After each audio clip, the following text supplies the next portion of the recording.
Brothers and sisters, welcome. Welcome to Professor Spira, Brother Air Unleashed. We are going to exercise the demons tonight, ladies and gentlemen. Are you ready? Are you ready?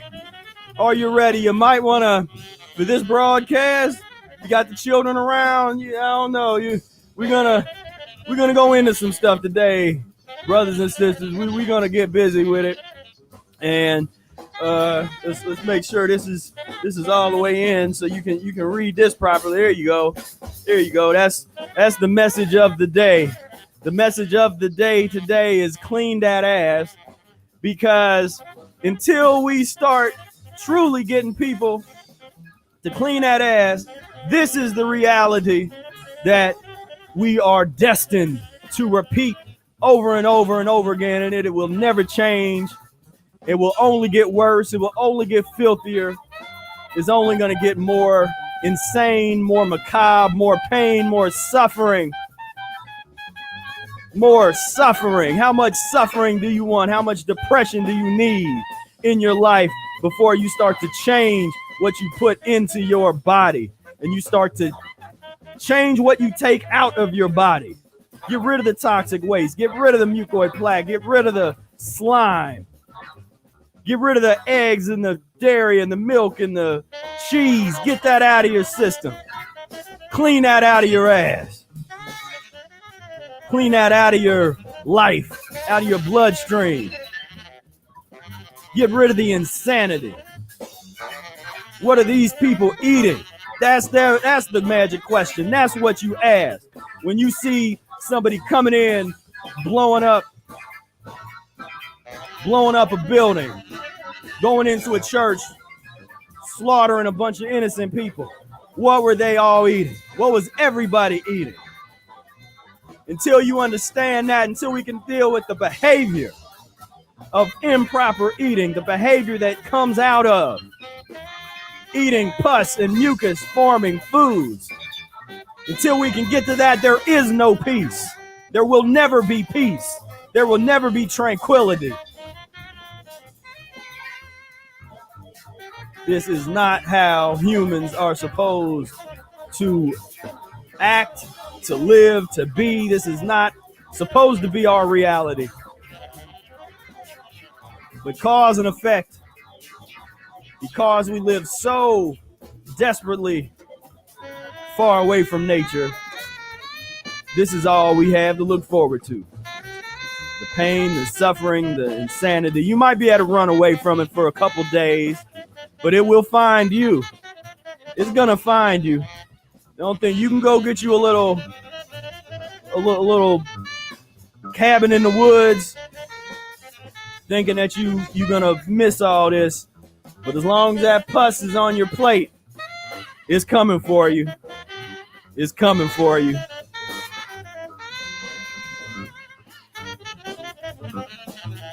See, we one blood, one nation,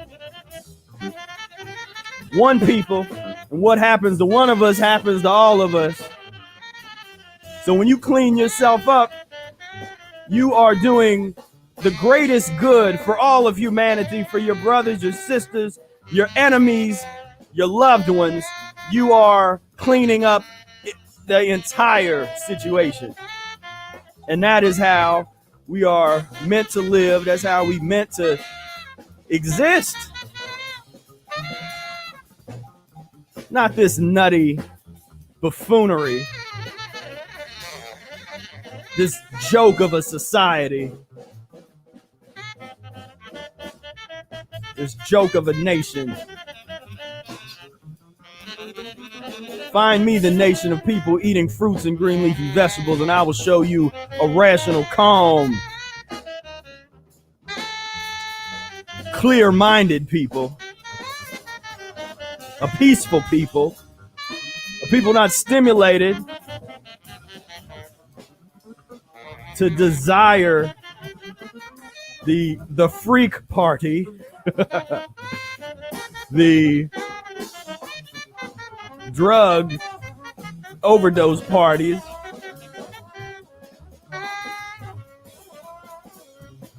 peace and tranquility.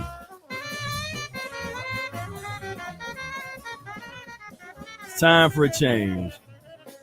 It's time for a change. And everything else that you've tried has not worked.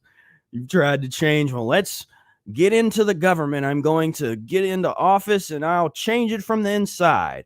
And then other people say, well, we'll change it from the outside. We're going to protest this and we're going to change it. As long as pus and mucus is on the plate, it ain't going to change. And that is the foundation of the tragedy of nutrition that we always talk about, that Professor Arnold Ehret brought forth. The tragedy of nutrition. The tragedy is that people feel as if they need the very foods that are causing their demise. There is nothing more tragic than that paradox, than that misunderstanding that continues to cause so much unnecessary pain, suffering, and death on this planet. There is nothing more important than this message, and there's nothing more important than your health and you dropping everything and running to get on the path to clean yourself up and heal yourself. Nothing compares to that. If you want to talk about your service to your family, your bloodline, your God, your whatever, how are you going to serve if you're not here? How are you going to serve if you're looking at the ceiling of a hospital room? Them carting in this pure pus crap to give you that will not help you heal at all. How are we going to move forward? Because believe me, if we don't get it together, this human experiment can be wiped off and start over again. This thing, you don't think we can be wiped out? They'll just wipe this right on off and we'll start over again. But there's no need for that. We've been given information. We've been given a chance and an opportunity to clean ourselves up. There's nothing more important than this, than what you ate today, what you ate yesterday, what you're going to eat tomorrow. There's nothing more important than that in our world right now, in our lives. And you can try to come up with something and tell, well, what's more important to that? Whatever you think is more important than that, this is more important than that. The total transformation of the human body, the human species, the human spirit. We talking about a whole billions of people with bad breath, impure breath, bad, spiro breath, stank, nasty, pus-based breath. Doesn't have to be this chaotic, doesn't have to be this insane, doesn't have to be like this. But sometimes we got to wake up. Sometimes you got to realize that there's no time to waste. There's no time to sit back and, well, I hope other people do this or that, or I hope that this is good, or that maybe it'll pass me over. Those days are over. Those days of hiding, the old school Mucusless Diet Healing System practitioners kind of hid to themselves and just like, okay, we're going to do this. We're not going to go out and tell nobody because you get attacked, you get messed with and all that kind of stuff. We don't got that type of time anymore. The clock is running out. And so very soon is basically going to be two types of people. It's going to be the people that's on this path, trying to get ourselves together, cleaning ourselves up, that understand that we can eradicate human illness as we know it.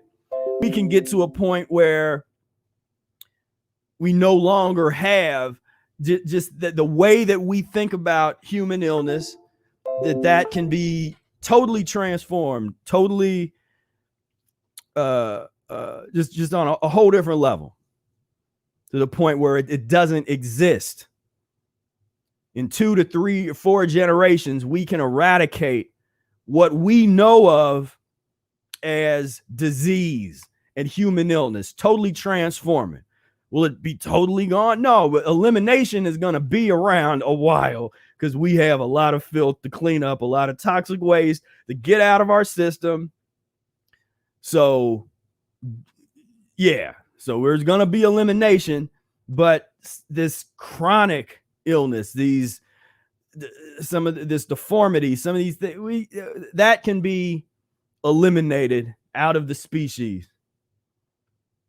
Not eating pus and mucus. But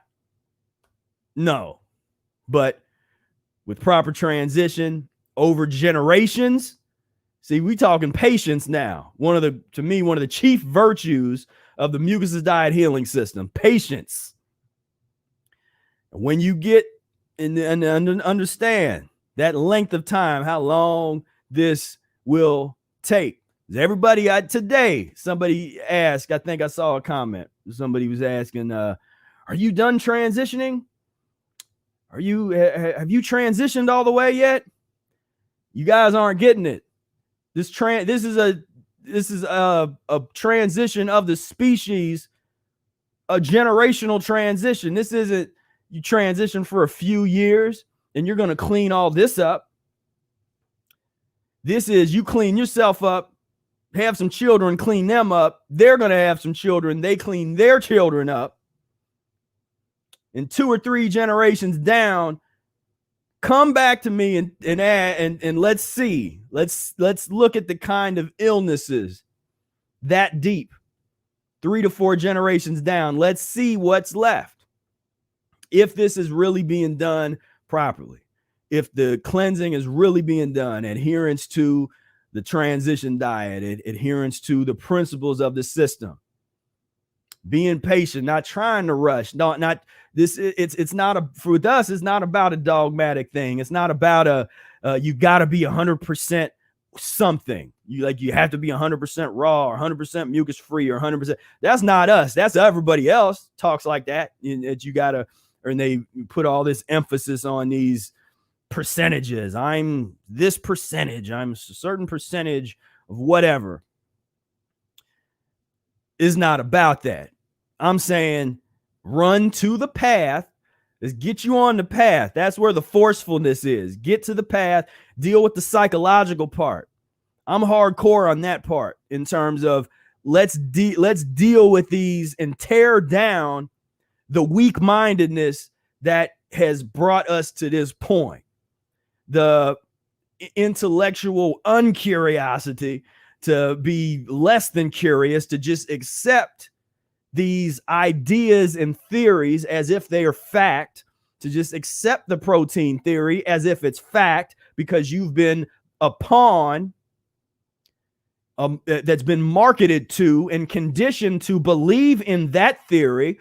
No one told you that you were allowed to question the protein theory. No one told you that you were allowed to question the good fats, bad fats theory, that you were allowed to question the B12 theory, that you were allowed to question the vitamins theory, that you were allowed to question the omega-3 theory. No one told you that you were allowed to question it. Look at its history, and if it makes no sense, get rid of it. Get rid of it. No one says you have to believe those things, but people act as if they do.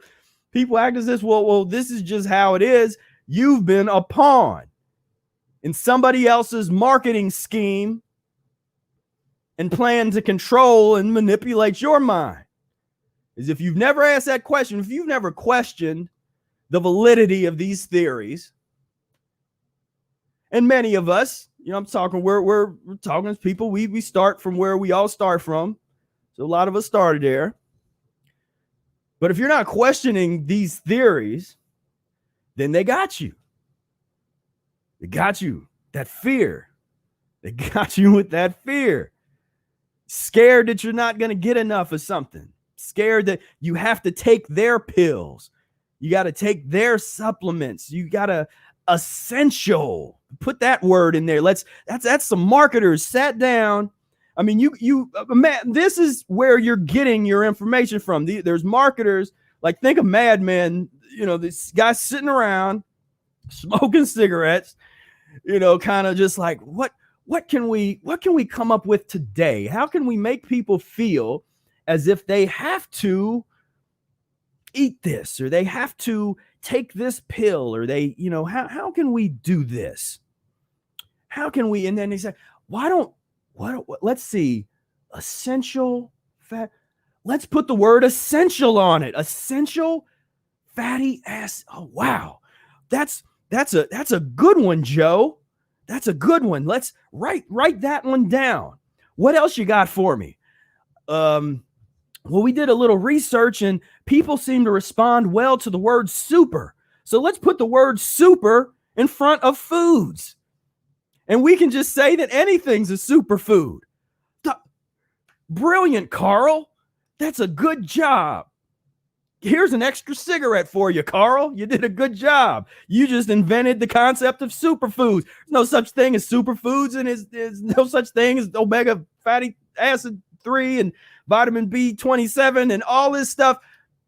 Our ancestors lived thousands and thousands and thousands of years in better shape and condition than us. Don't buy into the history of Europe hype, the history of the European, which is generally when people start citing these stupid kinds of stuff like, oh, people live so much longer today than they did back in the. No, you're not going back far enough. Yeah, the folks living in Europe they had some of the worst diets on the planet. Of course, they're not going to live very long into their 30s and 40s, and you'd be elderly if you're in your 50s, and when you're living in that kind of situation. We're talking about let's go on back. We don't have. You go back in the middle of Africa with those folks. You don't have that data to get at, and so that's what we got to be looking at. That physiological transformation is the key. Is what it's all about, and so it's time to wake up, and it's time to clean that ass, and maybe it's time to see who's behind the curtain, who's behind the clean. This is all I got to say. I don't have nothing else to say. I'm prepared to hold this for the whole show. I don't have nothing else to say. I'm just sick of people, and I don't have any kind of knowledge to impart because we're just not getting it. So this is my message to the world. Yeah. So yeah, that's. I'm just, but really. Yeah, man. It's great to be here with no mask on. No mask. It's great that I can shake Spira's hand. We're not afraid to hug it. And, so back to living again. Yeah. You dig? And so that's part of the message is let's start to live, because we have not been living with a certain amount of nobility and majesty. We've been living as stewards of the death culture. Really, what's the word? Enablers of the deaf culture. And so we want to talk about culture this evening, about how do you go about creating a culture? How do you create contentment for yourself? What does it take to keep a culture thriving? Just like the Europeans decided to invade the world, but they used the way they put it out is they said, well, we going looking for religious freedom. It wasn't about religious freedom. It was about two things. wealth and power. Yeah. That's all it was about.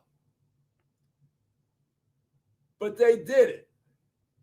Now imagine going to a new land and having no rules that you would not do as far as breaking those rules. Get a little closer to mine. That you would not break those rules to get whatever it is you want to attain. This was the mucus and pus principle. Doing whatever, what we use that term, by any means necessary. So here becomes this culture of mucus and pus. But they seeked out and they took the chance about going to unknown places. Point being, that's what we're going to have to do. We're going to have to stop being afraid of creating our own culture, creating our own surroundings. There are places, I mean, even still today in America, there are places that white folks can live and drive for miles and never see black people. Now, I'm not trying to bring up a racist point. What I'm saying is that they've created an environment that they control. What's the problem with us and resources? Why is it that we never have resources? And I'm not talking about black people. What I'm talking about is people who want to be mucusless. And I'm not saying to not be around other people, but it would be nice to be able to be surrounded by mucuslessness for at least 5 miles, 10 miles. Right. Yeah. At least. Give us a few miles. Yeah. You know. I'm not asking for a country. I'm just asking for some miles where you don't have to go over here and you don't see this, or you don't have nobody acting like this and things. No, yeah. The barbecue perimeter. No barbecues. Yeah. You don't even smell the smoke. The fine for a barbecue is like, $2,000 and 90 days in jail. We have to start thinking like that and not being afraid. Fear's done killed our inspiration and our whole nature of wanting to see this kind of vision. And I'm saying the same way that the mucus and pus oppressors seen their vision, and we're living in that vision. Right. See, we are under that kind of regime. So we have to start seeing our vision and taking it seriously. Be willing to risk it all. That's what me and Spira do. We risk it all. We don't work for nobody. We don't have to be here or be there. We take it like that. Sometimes I hear people are just so afraid of quitting their jobs. Oh, because they have children. Oh, because, but how are you going to build what you want if you don't take a chance? You can always get another job. Right. I mean, if you know what I mean, but we don't want to take a chance at building our vision. And that's the only people that I want to be around, is those who are willing to take a chance, tightrope walk without no net. 2021 is that for me in terms of I'm just not putting up with making mucus and pus practitioners feel comfortable. I'm not doing that. I'm not giving you the little smile and hey, how you doing? No, I'm no. Right. No. We gotta literally let them know that their lifestyle is foul. Family members, close friends, we gotta draw the line in the sand because things aren't gonna change when we try to, we just gotta wait until they come around. And no, I don't have to wait. You don't have to wait. We can build. There's enough of us that we can build something. You dig? And it started because America didn't start out like New York City, skyscrapers and Central Parks and places like that. It started out being whatever it was. And they had the vision. Mucus and pus had a grandiose vision of decline. Yeah. And that's what they got busy on building, and that's where we at. So what we need to do right now is take a pledge. I don't know. I wish I had my enema bag where I could take a pledge of cleaning my ass out. We need to take a pledge and clean that ass and commit to building something, creating a culture, a life culture, a place that we can walk on the earth, that we can see the land, till the land, do what, our land. Yeah. And so just really, really be militant and revolutionary about it. Yeah, that's been the thing that's been kind of unfortunate, and both of us kind of hits us in different ways because we're kind of different age groups. But the lack of that spirit, that lack of that revolutionary militant spirit, especially to bring it over here to the diet, to understand that this is the most revolutionary thing that you can do. It is.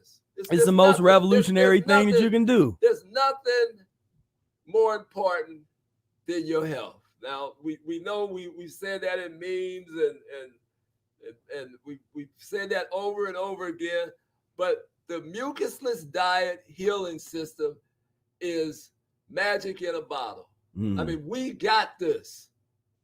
You dig what I'm saying? If you got the book, then you got the life formula. And you should be very proud that it came by you and that you are retaining it, because you know how many people have that book that don't retain it? It's sitting up on their shelf somewhere. Right.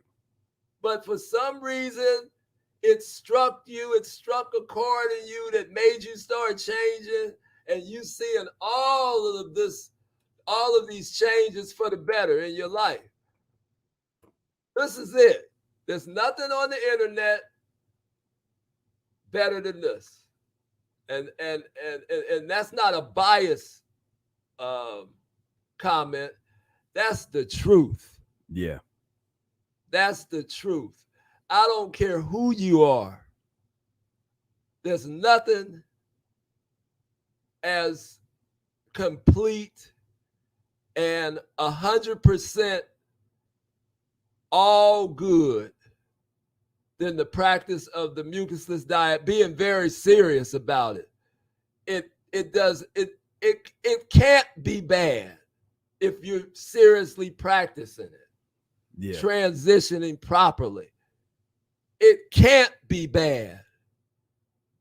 So we need to understand that, everybody's talking about, they're always looking for the truth. If they're going into some religious realm, they're asking the creator or God for the truth. And if you got this, and there's a book, if you got that book, there's a Bible, our Bible, that we use as far as information and guidance, and we don't have to bow to it.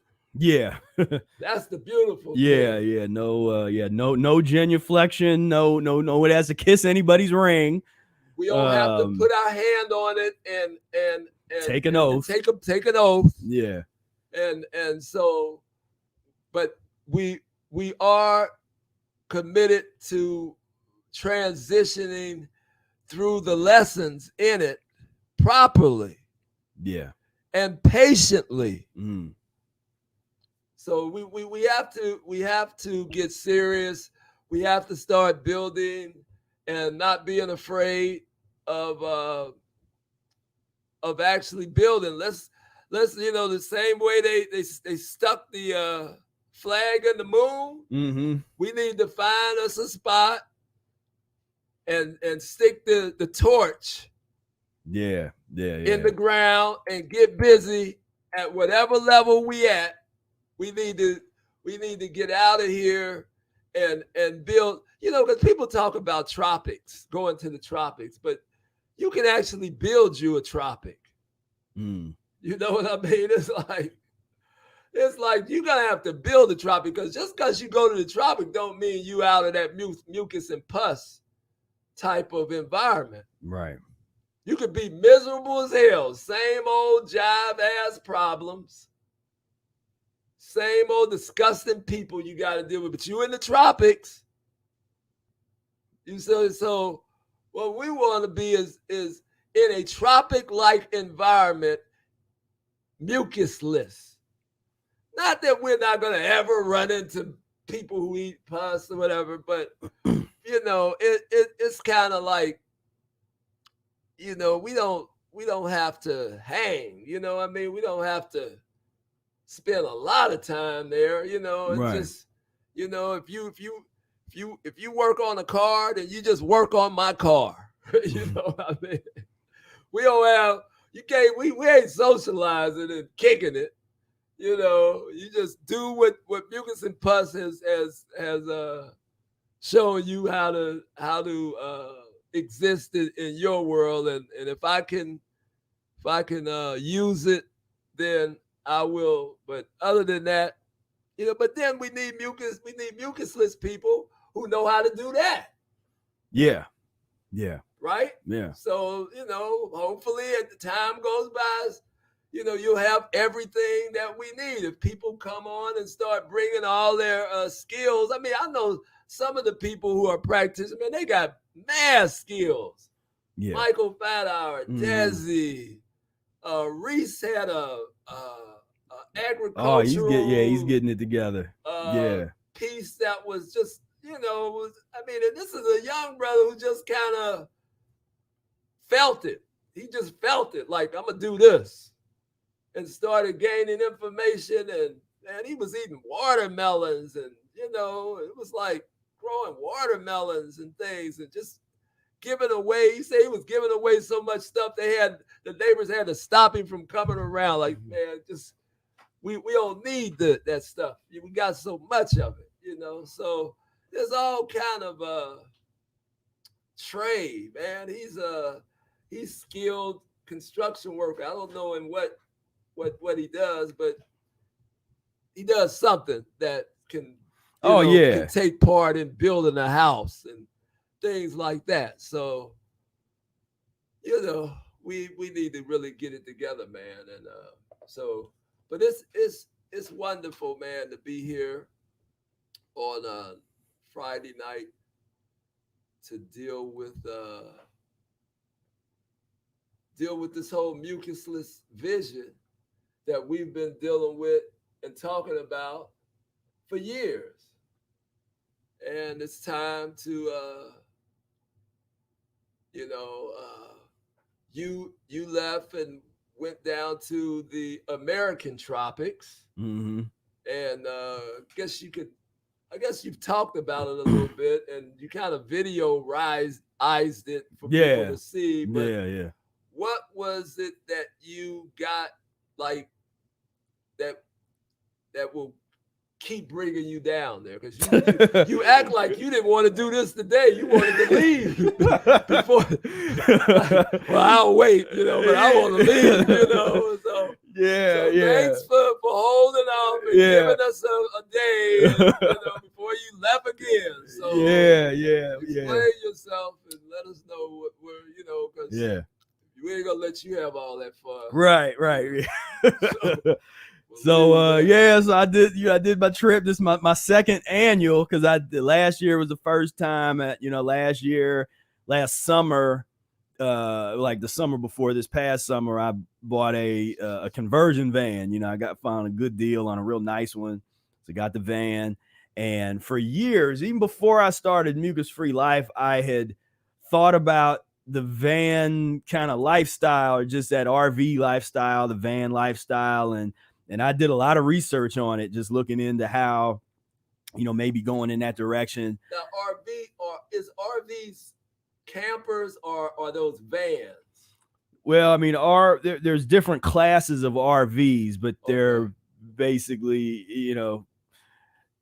they're people living, they're like the real houses on wheels, the big ones. And then you have the vans, where a lot of people do convert the van into that have the same amenities as the big RVs. It's just a smaller space. But because originally I was really thinking about, and I started looking into getting an RV, but then the limitations that you have in terms of where you can go, where you can park it, a little harder to take off the road. I mean, there's some YouTubers and they'll be on the road, but they'll be like looking like they're about to fall down a mountain and stuff with it. So I was like, so the van made more sense as far as just you're more mobile. You can park wherever you want. You can stealth camp places and get away with it if you know what you're doing. So so I went down, and there was a friend that has some property down there that I could camp on. So for the first couple of weeks, I tent camped. I had bought a new tent, and so kind of tent camped along with, but it wasn't too far away from the civilization. So I kind of dealt with there's the Planet Fitness model of that kind of thing, and so I go and do my little showers and that kind of stuff that way. So I wasn't, this wasn't a trip meant for me to rough it. I grew up in Boy Scouts doing a lot of them kind of trips, the roughing it in the wilderness kind of thing. And this wasn't that, as I had my music set up. I had a keyboard, my trombone, and so I was out basically naked, with the sunbathing while I'm practicing and playing, and it's just like that's just so nice. Yeah, please don't call me when you're naked. Please. You've done that a few times, man. I felt kind of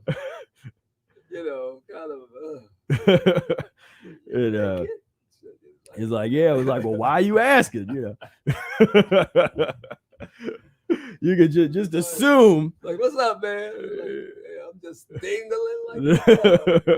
Okay, man. All right.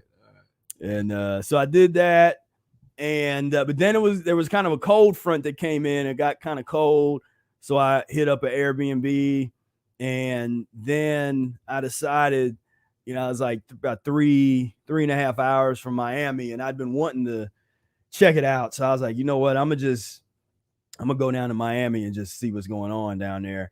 And so I went down, and so I kind of did a combination of some Airbnbs, and then I was also staying in the back of the van.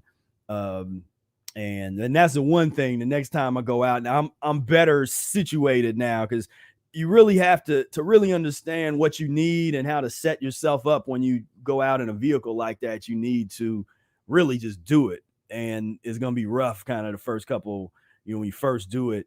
And but now I got it set up where I got this little cot in the back, and so I can store stuff under the cot. So it'd be a lot easier for me to just lay down now when I want to get that rest and stay in there. But that's part of the fun, just of that type of path, that kind of, you just putting something together just to travel for extended periods of time or whatever.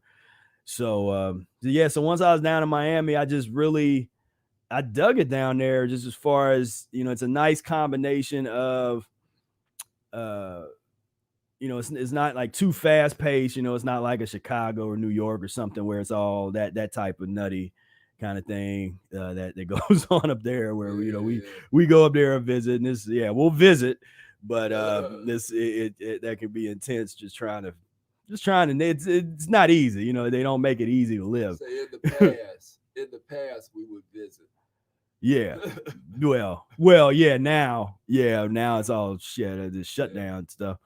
But that was the other thing. Yeah, Florida is not, it's like, yeah, there's people, they might have a thing on the front, like, yeah, you're supposed to wear a mask or whatever, but it's not the same kind of fear is not in the air. There's not that kind of, people that's on you or looking at you funny if you're not wearing a mask walking down the street kind of thing. It's definitely people are out in the park socializing and playing basketball and sport, and that kind of stuff, and on the beaches, and not into, just not worried about that whole thing, at least down in that area where I was at. We're really everywhere I pretty much saw Florida I got that vibe. But yeah, I was checked out the arts community, the Wynwood area. I spent a lot of time down there, Wynwood walls, and a lot of real high level graffiti art down there, and just kind of an artist space, a lot of galleries and that kind of thing. Would Florida be considered a spot for Eric Village? A possible spot? Yeah, possibly. But it's possible. We have to, that definitely consult with the folks we know that really know, know the law. Because my thing is really, when you start talking about that gets into a discussion of laws and jurisdiction. And that's a very boring discussion that I'm sure no one wants to hear about at this moment. But that's where that discussion goes. When you start talking about locations, you have to talk about, jurisdiction, existing militaries, like you gotta laws that's on the book and all that kind of stuff, and human rights and that kind of thing. But definitely, if nothing else, an outpost, I could definitely see like so you come there before you could get to the real area. Yeah, like, okay, this is the first phase, down here. You gotta be there for 4 weeks. Intense. Yeah.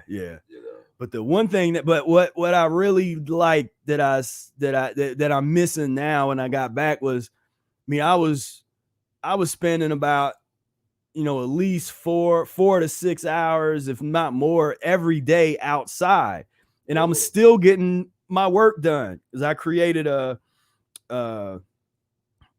mobile office. So I have my little cart, and I had a little table. I got my laptop, and I got a little solar generator that's like super small and lightweight. So you get a tan, and on your tan, when you take your laptop, you got a tan, and you can see where the laptop was sitting on your laptop. I don't sit the laptop on me. That's what I'm saying. I got the table, and okay. So you was setting up office. Yeah. But what I saw though, so I'm spending most of the time outside, and I even had it set up because you get the little tropical, like those little 30-minute storms. But I had my little stuff, so as soon as the storm came, I just covered everything up, and I just sat there, and it felt good. Just it was raining, the rain passed on, I took the stuff off, kept working. And I was walking a lot more. I wasn't doing a whole lot of like deliberate exercise. I was just walking all the time, just more, just like. And I don't do that here, because I tried to walk a couple 2 days ago. It was 20 degrees outside, but I'm like, I'm a bundle up and I'm gonna go for a walk. And I lasted about a half hour. I was like, okay, I'm done, because it was just cold. But that's kind of been the piece, the walk piece for me. With Sister Dana, we've been. I don't know. I kind of like more strenuous. I keep saying every year I'm gonna do my basketball and my bicycle and things like that. But I did stick to my walk. I did stick to my walk. So yeah. So it was, so it was definitely for me, my two, and I got some videos coming out about this, but everybody's going to have different answers. So this is something that I spent a long time kind of meditating on and asking questions. But when I got down to it, my two core principles that drives me is freedom and peace. Yeah. So that's just me. Other people got other stuff. Like some people, freedom and peace. Freedom and peace. And peace. That's kind of like the whole thing in a nutshell, isn't it? Yeah. Freedom and peace. Yeah. Would you add contentment to that? I mean, that's kind of peace, if you're content, with that. Yeah. So once you achieve that, why is that not like something that we should be like? If you find it, why stop it? Right. Right. Yeah. Once you find it, If you find it, I mean, we would miss you, Professor Spira, but believe me, if you done found it and you told me that you found it, I'd come looking too. Right.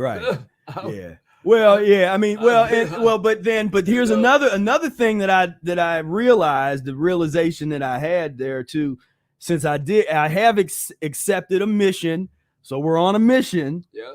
And I realized if I would have grown up in some place like Florida, and probably would be the same in certain places like Southern California, just that type of vibe where, it's just, you don't have to be in the middle of the craziness. You can, if you want to just be chilling I was seeing teenagers at the beach, like, social, like going hours without even looking at their phone. Like they're actually talking to each other. Teenagers. I mean, where I've never seen that up here, not in the past 20 years. I mean, and we're talking about mucus and pus people, but where is their contentment? I mean, where are they not plugged in to that?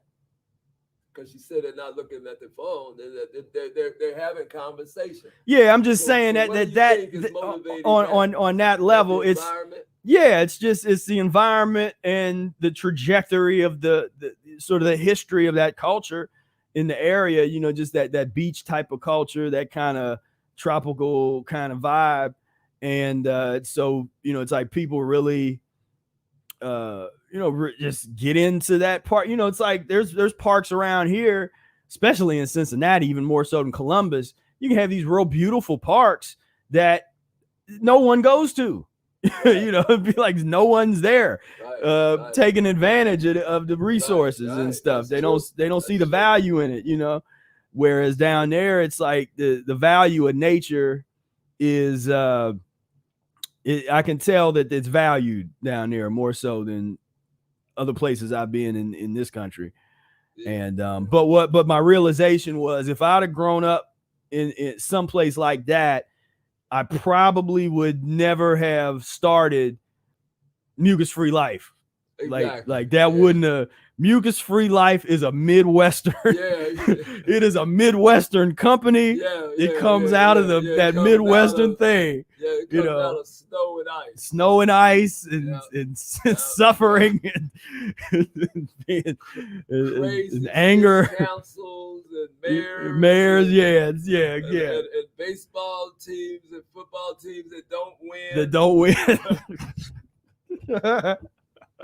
I mean, there's a whole tier of elements that created Mucus-free Life. So that's kind of that's the thing. But so for me, don't like street performing. Yeah, people that have no clue about art. Okay.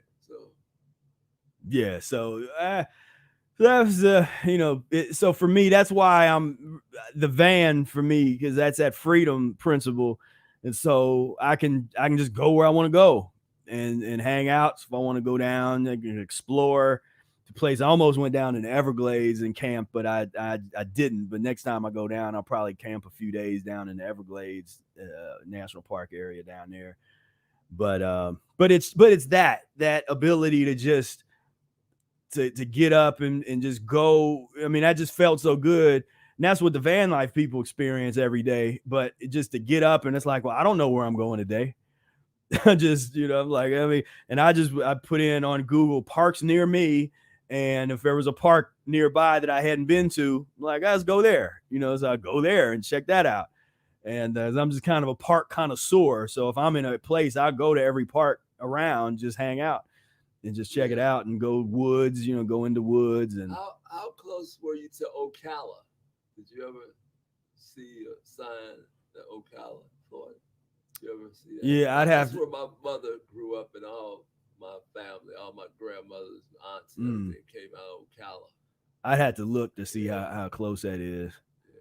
So, and but yeah, it was and the other thing that's interesting too, I guess it's probably been over the past couple years, but the respect for the vegan and plant-based lifestyle down in Miami is pretty significant. There's some, I could imagine that. They were into it long before a lot of people in the country. Mm-hmm. Veganism was late 80s, early 90s type of folks down there was like, you was hearing about vegetarianism, like, because I think it goes with the sun and growing. Yeah. Well, like I said, I saw when I saw produce, like wholesale produce stands in the hood and stuff, like I'm like, okay, this is a whole different thing out here. Where folks and people going in there lining up in the morning, like just regular people lining up to go in there to get produce, and that's all that's in there. Fruits and green leafy plants and things like that are important to them. Yeah. Even if they have their beets or whatever, they still. But man, you could be up here in the Midwest and be in a grocery store, watch somebody's cart, man, and they don't have nothing green in the cart. Right. $150, $200 worth of stuff and nothing greens in the cart. Right. You'd be like, dang, man, they might have a bunch of bananas, but that's about it. And and we have to deal with it in terms of the attitudes that our neighbors that live around us. So while I was doing that, I understand you've been making history again. So what have you been up to the past, let's say, 6 months? Well, I stopped eating solid foods and I started juice fasting, dry fasting, and I did something that was unheard of for me because of a request I got to do a week without enemas, as I dry fast. Okay. I ended up doing almost a month without enemas. Interesting. Okay. Because I was requested. Yeah. And I took on the request and researched because that's what I do. I'm kind of like the researcher. So I went almost a month without an enema. Yeah. Which was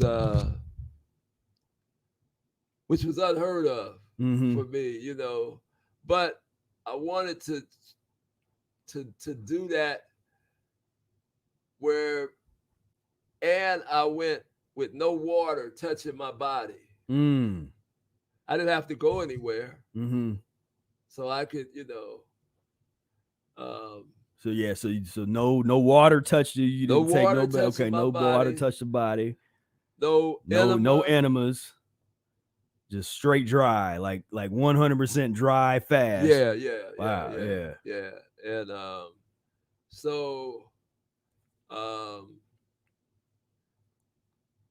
we'll talk about that on another video. Okay. We'll say that for but what went down was really interesting in terms of, but what it did was it showed me that The body is still an amazing instrument, and Mother Nature's operating table is for real. If you want to heal something, man, that's what to do. If you can do 3 days, I mean, you don't have to do a month, but if you can do a month, man, go for it. But you talking about the healing process, all the organs rest. Yeah. Everything is just slow down, and you constantly work on your breathing, because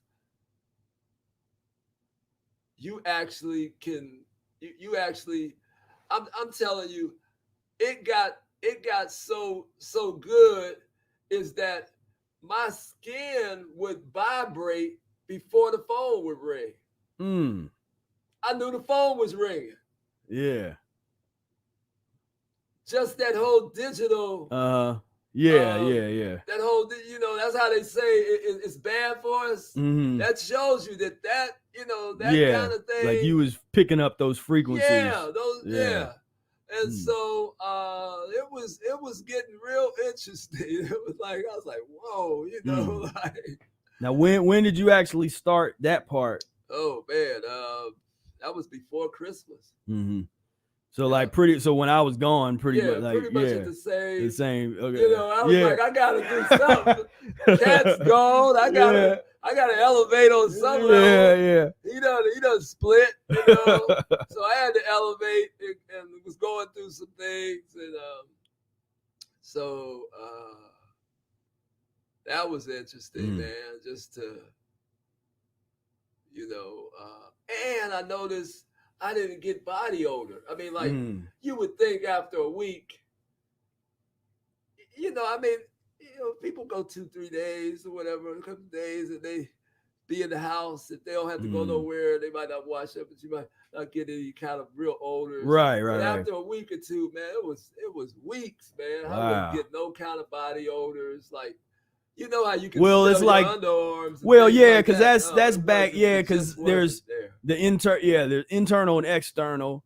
And when you practice a diet long enough, you can still get external, which is just the buildup of the bacteria on the underarm. Yeah. But that's almost sounding like the bacteria don't even want to build up. Like it don't even want to live under there. I'm telling you, it just was no kind of yeah. So I mean, that was some amazing things, because I hadn't tried to dry fast that long in a while, and I'm still trying to. I mean, I'm still on this juice fast right now. I'm still on that, and I've been doing exclusively juice from the extractor. Yeah. That's another piece that was on another level. Just to get back to that kind of vibe. That was like the 80s into the 90s vibe for me, man. Right. Juice, fresh juice, just and so that was and just having thoughts that would come to you about realizations of people that your environment that you live in, solutions of ideas of what I mean. It was like this fearlessness that that took over, like you talking about an armor. Like an armor of walking through the fire and slaying the dragon, and so you get that kind of feeling and that kind of inspiration, and you just become kinder, kinder towards people you normally not kind to. Right. You just, I mean, it's no room for negativity. Negativity hurts. Yeah. You know what I mean? Mhm. That's like constipation. And it hurts. It's actually a feeling that hurts. And so when you're getting that level, when you're working on that level of constipation, trying to eliminate the emotional constipation, all that kind of constipation, man, you start getting to a point to like a cleanliness level that, you know, it's like the sun, you know, the sunshine at night. You know, I mean, it doesn't differentiate Mhm. day now from night to day. The Yeah. feeling is just, you know, and I mean, it's just the same, man. And so it's and the story of not doing the enemas Yeah. was really Yeah. paramount. It was epic for me just to Yeah. watch what would happen and what I went through. And I'm gonna talk to the person who requested. I'll reveal that to them and let them know what happened and everything. But you're gonna We'll talk about it on the meetup or something. okay. That's you're gonna keep that Yeah. keep those details for the premium Yeah, membership. because a lot of people, man, always talk about, you know, see, because my thing now is I'm really trying to investigate breatharianism, like the mechanics of breatharianism. Like, what is it really? Not this YouTube breatharianism bull that you see, but really the real refined um, uh, black hole type of breatharianism. So that's what I've been. That's, you know, and like I say, the juice fast continues. I'm still, you know, it's been 6 months, so a little over 6 months now. So the goal is to keep this going until Eric Day. That's the goal. Yeah. Just a little energy to help Eric Day come along. You know, like we're talking about it now, and we're trying to plan in our heads, and we're putting things together. So we're having conversation about what we're going to do and how we're going to do it. And so we started the process. Yeah. So this is a part of the process for me is to be as mucusless as possible. And I want to do longer 2-3 month stints of dry. That's my goal up until the Eric Day. Yeah. You know, I'll come off on the Eric Day. On that Saturday, I'll come off with maybe juice. Then maybe I might eat that Sunday. Maybe, I don't know, but I'll definitely come off with some kind of juice and juice and fruit. I'll come off on that Saturday, maybe some watermelon, and it was hurt me the last Eric Day. All those watermelons was there. Yeah. And they were pretty good too. Do nothing with it. Yeah. You know,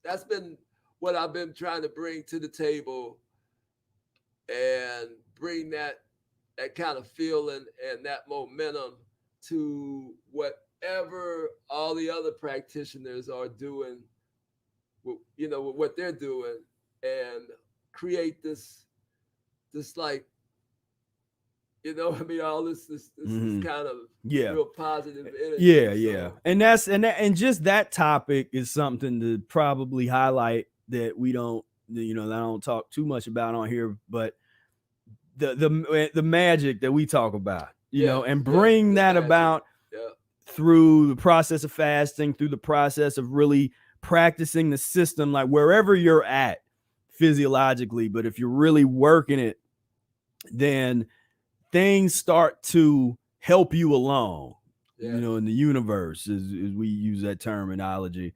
But you can get to the point where it's almost as if you're not doing anything, like willing. It's everything is just happening, and what you're supposed to do just happens. You're not thinking about it. You know, it's just stuff is showing up on your front doorstep. Like, Yeah. you know, Well, those, go yeah, back to those times. yeah, And but they were. yeah, yeah, I got oranges in the mail. yeah, yeah, yeah, yeah, yep. You know, and then things were, you know, I mean, it was things that were happening. So, yeah, man. Yeah. So it's still, it's still in effect. And Yeah. And for us, that's the rule and not the exception. You know, it's like always we don't want to ever get too far away from that. So sometimes, you know, we eat some stuff, but we ain't gonna get bread and butter. That's what we live at is we know when we need the last few minutes of putting together Eric Day, and we're like stressed or whatever, and then we go into that zone and boom, whatever comes together, whatever comes it's together, gonna, whatever, you know, the answers that we need are there. And so,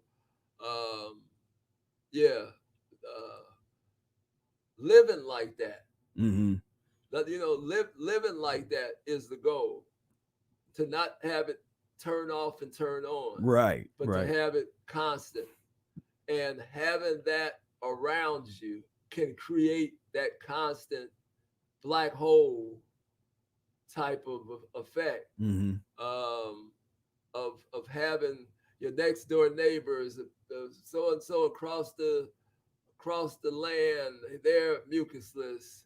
You know, I mean, just an abundance of mucusless people all together, socializing and creating their own neighborhoods. And so, I mean, that's what we're working on, and visionary, you know, visionally looking at doing, and the rest of mucus and pus culture can kiss my black ass. You know, I don't have no love for those who are trying to kill me. I mean, this is what this scamdemic has been about. People have dropped all their guards down and said, look, we're trying to kill you. Yeah. Like, we ain't even trying to hide it no more. We're trying to kill you. Here's a mask. Here's a vaccine. We're trying to kill you. Step up. Step up and take your what do you say, suicide is painless. You dig? Step up. You dig? So this is what's happening. It's real. Don't believe we ever going back to the way it was, because it ain't going back. The way it was screwed up. Is what? Yeah, it was screwed up too. Yeah. It wasn't nothing but pus and mucus and filth. So you shouldn't want to go back. And yeah, man. So start elevating to another type of environment in your mind. It starts there. That's where the process. Yeah. And then let's build it. Yeah. Let's you know, let's come together and figure these things out and stay on the principles of transitioning away from mucus and pus. Yeah. That's got to be the focus, you know. That's got to be the focus. And you know, dealing with the planned scamdemic. Oh man, it's so ridiculous now. I mean, I literally got tired and bored of talking about it, because I did them videos, and then I always just refer people back to those. Like, I don't want to talk about it no more, because it's so stupid and dumb. Just the entire thing, because people I mean, they took hook, line, and sinker. People are So, and that television, that's the main. Well, television / just internet now. I mean, because you can't say the word, just saying COVID-19 right now. They will pick this up on the video on YouTube and they will put a little like a disclaimer, little big brother message at the bottom, like COVID-19 information, click here.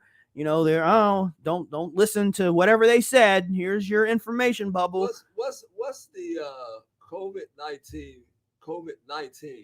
What's the 19? Is that 2019? Okay. So a coronavirus strand that was discovered in 2019, so-called, allegedly. A cold. Yeah. Somebody caught a cold. Yeah, someone caught a cold. Somebody caught a cold in 2019, and it killed them. Yeah. If you believe that, then I got some land, some swampland here I want to sell you. Today. If you believe that the common cold is killing you, well, what is it? Mucus gets on your lungs and suffocates you in a body of 98.6 degree body temperature.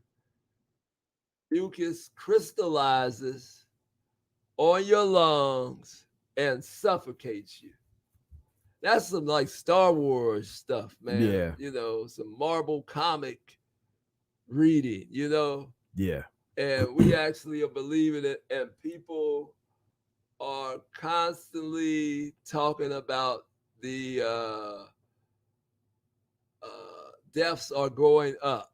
Deaths are going up. Or people are getting the disease more and more. Well, isn't that about diagnosis? Mm-hmm. So anybody got a cold, got the COVID now. So yeah. I mean, that's how they do it. Who has a cold? Does anybody just have a cold? Is the old classic cold? Like, I don't have COVID. You're not allowed. You're not allowed to have a cold. It's COVID season. COVID-19 season. So you can't have. You're not allowed to have a cold. You can only have COVID-19. Oh, okay. So that's the law. So that makes it like hundreds of thousands of people who have COVID because they have a cold like. Well, but that's exactly what. That's where they're getting their numbers from. 400,000 people, whatever and millions of cases, and whatever the current number is now, because it's like, and nobody asks those questions. They on all these media, they just throw these numbers out immediately at the top. They're like, and today is 2 million cases. 6,000 people died last night of COVID-19. And I mean, they're going down these numbers. There's no intellectual curiosity. There's no breaking down of the numbers and say, well, wait a minute. Okay. So it has the death from the flu, have those numbers maintained, or was like, well, no, you actually look into these numbers, everything. It's like they put everything over in this COVID-19. And I'll share, I shared way early on the statistics, and the real, you talk about a pandemic, almost 50,000 people a day. And this is their numbers. Almost 50,000 people a day die of heart disease, cardiovascular disease. A day. Almost 18 million a year. Pandemic level. Yeah, right. You would think that we should look into that. So, 50,000 people a day dying of cardiovascular disease, 18 million a year, 25,000 people a day dying of cancer. And even in their research, they've made the connection between the eating of dead animal flesh and cancerous tumors and the development of deathly cancers. Yeah, but they'll take the tumor off and still serve the patient animal flesh. Yeah. Just a total ridiculous. Now in mine, I put, for some reason, when you look at their little graph, they like to separate the respiratory disease and infection into separate. I'm like, let's put all these together. And so without the COVID-19, these was already the numbers. You would already have, the almost 17,000 a day dying of respiratory infections, including the other flu, the other strains of the flu. Who's getting respiratory? And that's with all the people that's doing look at the death rates of the flu in their stuff, and that's with these death serums that they call vaccinations. Okay, so how can a poison cure a poison? How does that work? Good question. Does it? How does a poison cure how poison? How does a poison cure a poison? They want us to take this vaccine for something that we don't even have yet. Right. So how does a poison cure a poison? Mm-hmm. Or how does a poison cure something that we don't even have yet? Right. So it will make us immune to catching something. Yeah, believe that. And so, while we're looking at statistics, how about, let's see, what's this? How about the in the United States alone, 251,000 deaths due to medical error. Oh, how about that? That's not pandemic, right? In that pandemic level, where's the outrage of that? Okay, where's the legislation for that? Let's talk about accidental. What accidents? Like for instance. Right. For instance, nurse comes in, the patient, and the nurse is giving an insulin shot to supposedly to a diabetic, and they shoot him up with morphine. Mm-hmm. Accident. Oh yeah, it's an accident. Sorry. Yeah. Oh, we thought you were the gunshot wound victim. Right. Wrong room. Yeah. Whoops. Wrong room. Yeah. Sorry. We'll do it next time. And this is for the people that want to try to look at the folks that you're killing other people because you refuse to wear a mask, or you're not taking this serious, and all these people are dying. We've been talking like this for years. For 40, 50 years, we've been talking just like this. Me 18, him 40. But we ain't changed. We've always been in a pandemic level intensity, saying like, you don't have no time to waste. If you want to go down the death path, get out of our way. And what we have identified as the source of death is mucus and pus that you continue to propagate and push and promote. Right. So even with your pandemics, your scamdemics, you constantly serve up the death culture. Right. You constantly serve it up. Like that isn't like ringing like true in your head. Like, okay, maybe we have to deal with what we consume. And no. Put your mask on. Yeah, put your mask on. Now take your mask off and eat your lamb. Eat your dead roadkill. Yeah.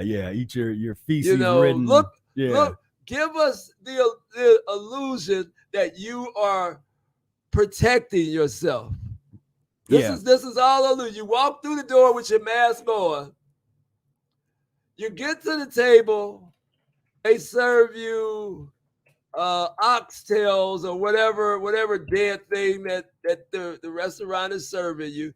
You take your mask off, and you've done everything proper to have to have your meal. Oh, there go the one with the slit. Yeah, this high-tech face mask opens and closes with the touch of a button. Wow. Well, if you're gonna do that much work, that looks like work. Like like okay, open, close it, open, pus in, close. And you can only use it once before you have to wash it. Oh yeah, yeah. And this one it's not even washable. This one.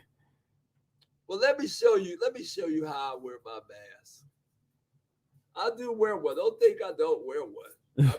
I'm okay. You're a good responsible citizen. Well, this is the second one. The other one just turned completely black. I was trying to get mine as filthy as possible. Yeah. And I did, but then it got too disgusting. Yeah. So I just changed it about a week or so. And this is getting really dirty. And I'm hoping that this really gets disgusting. Yeah. So this is the way I wear mine. Okay. So I got the headphone though. Let me. Here. Okay, so this is the way I wear my mask. And those who ran into me can attest to it. This is the way I wear my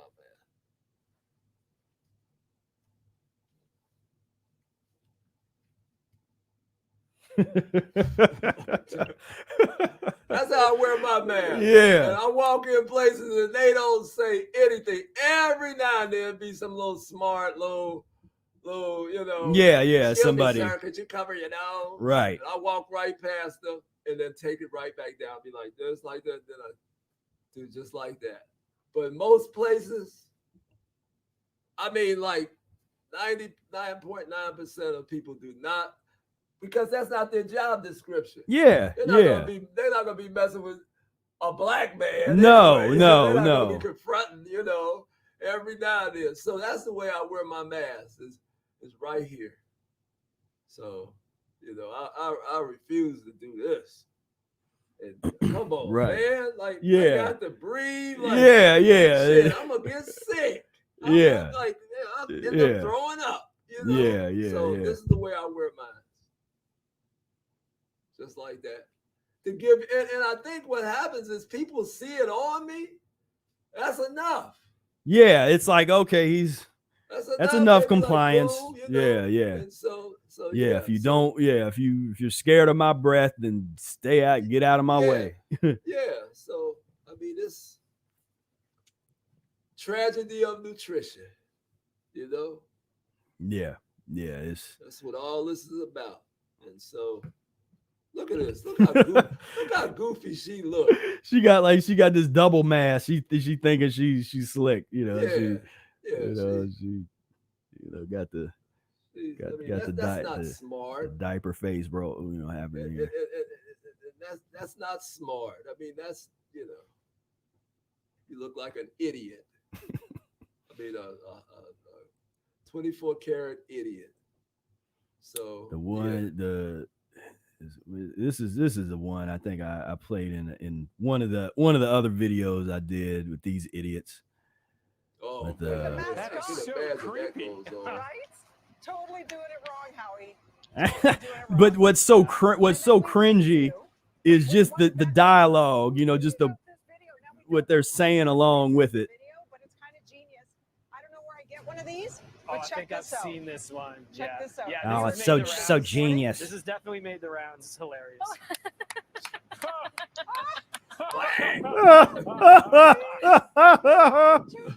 And it opens and closes perfectly.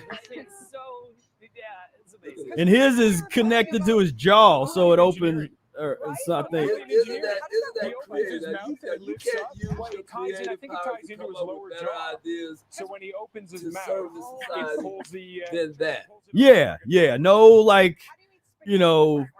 come out with some special enema bag, you know, like Kalima board. Water or something. Oh, no. You know, I mean, that has been invented, but they won't let them come out with it. Well, because I'd be laughing too hard. Yeah.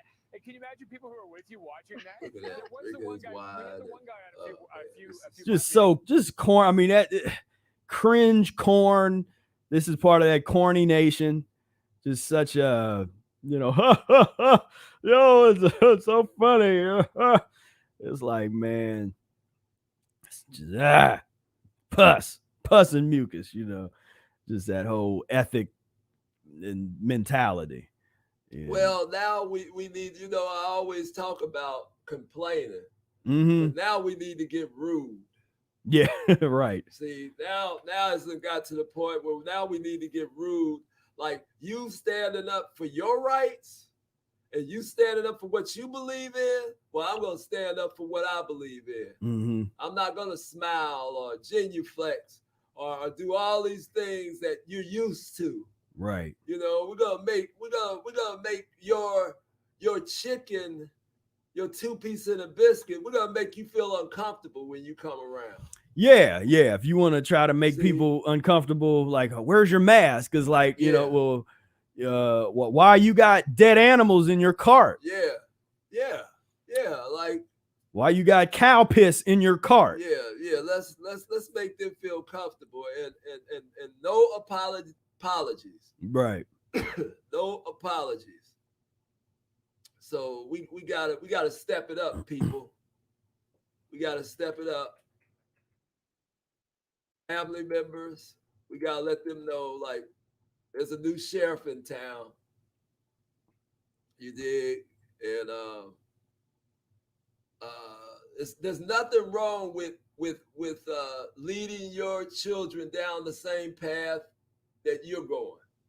There's nothing wrong with it. Don't let your husband or don't let your wife tell you that it isn't.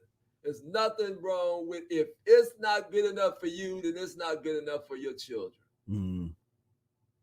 And I see a lot of that. I see a lot of people bowing down, you know, like, well, no, you know, well, I'll let them, they could, no, you can't be around me. You dig? We haven't got tough enough, man. This is how you build a culture. This is how you build the new life that you want. You gotta be tough. Yeah. You know? I mean, it's just, be tough, man. You gotta be shrewd about it in terms of you don't have to be rude, but you gotta lay down some rules. Things are changing the same way that they forced this COVID bullshit on us. They didn't have no problem changing our lives. Mm-hmm.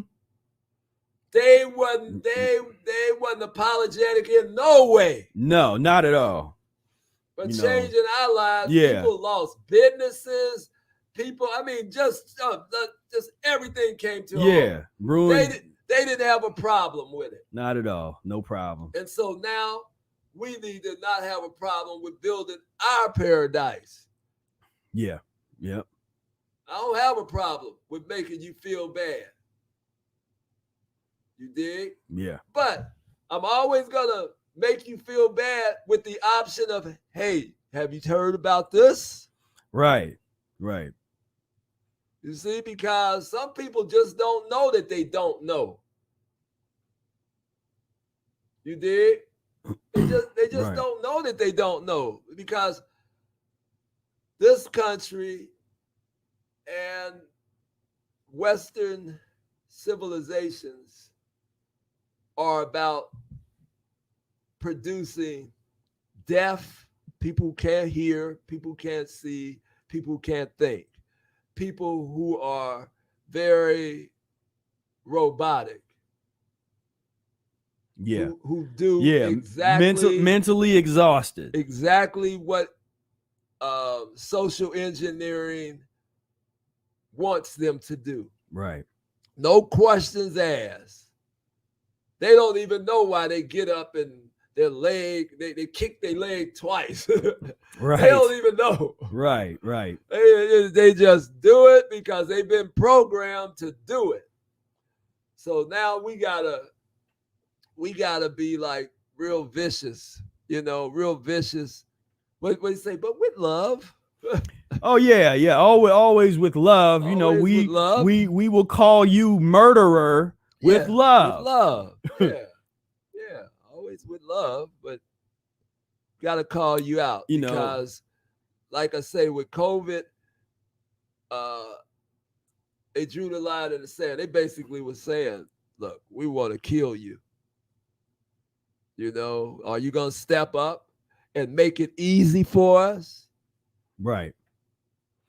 Yeah. Now and you were I hadn't heard this. You talked about now they're doing an anal swab for your drive by. They basically like, hey, get it here. Like, hey, see, that's the thing, is that they can constantly come up with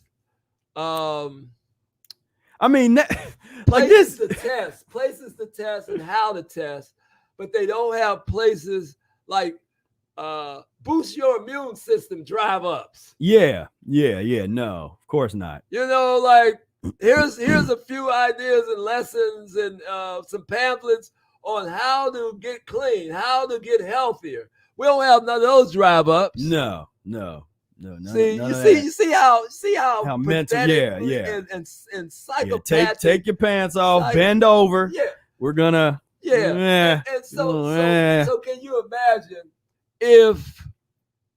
That's almost like that's getting into this like a real ritualistic, kind of domination.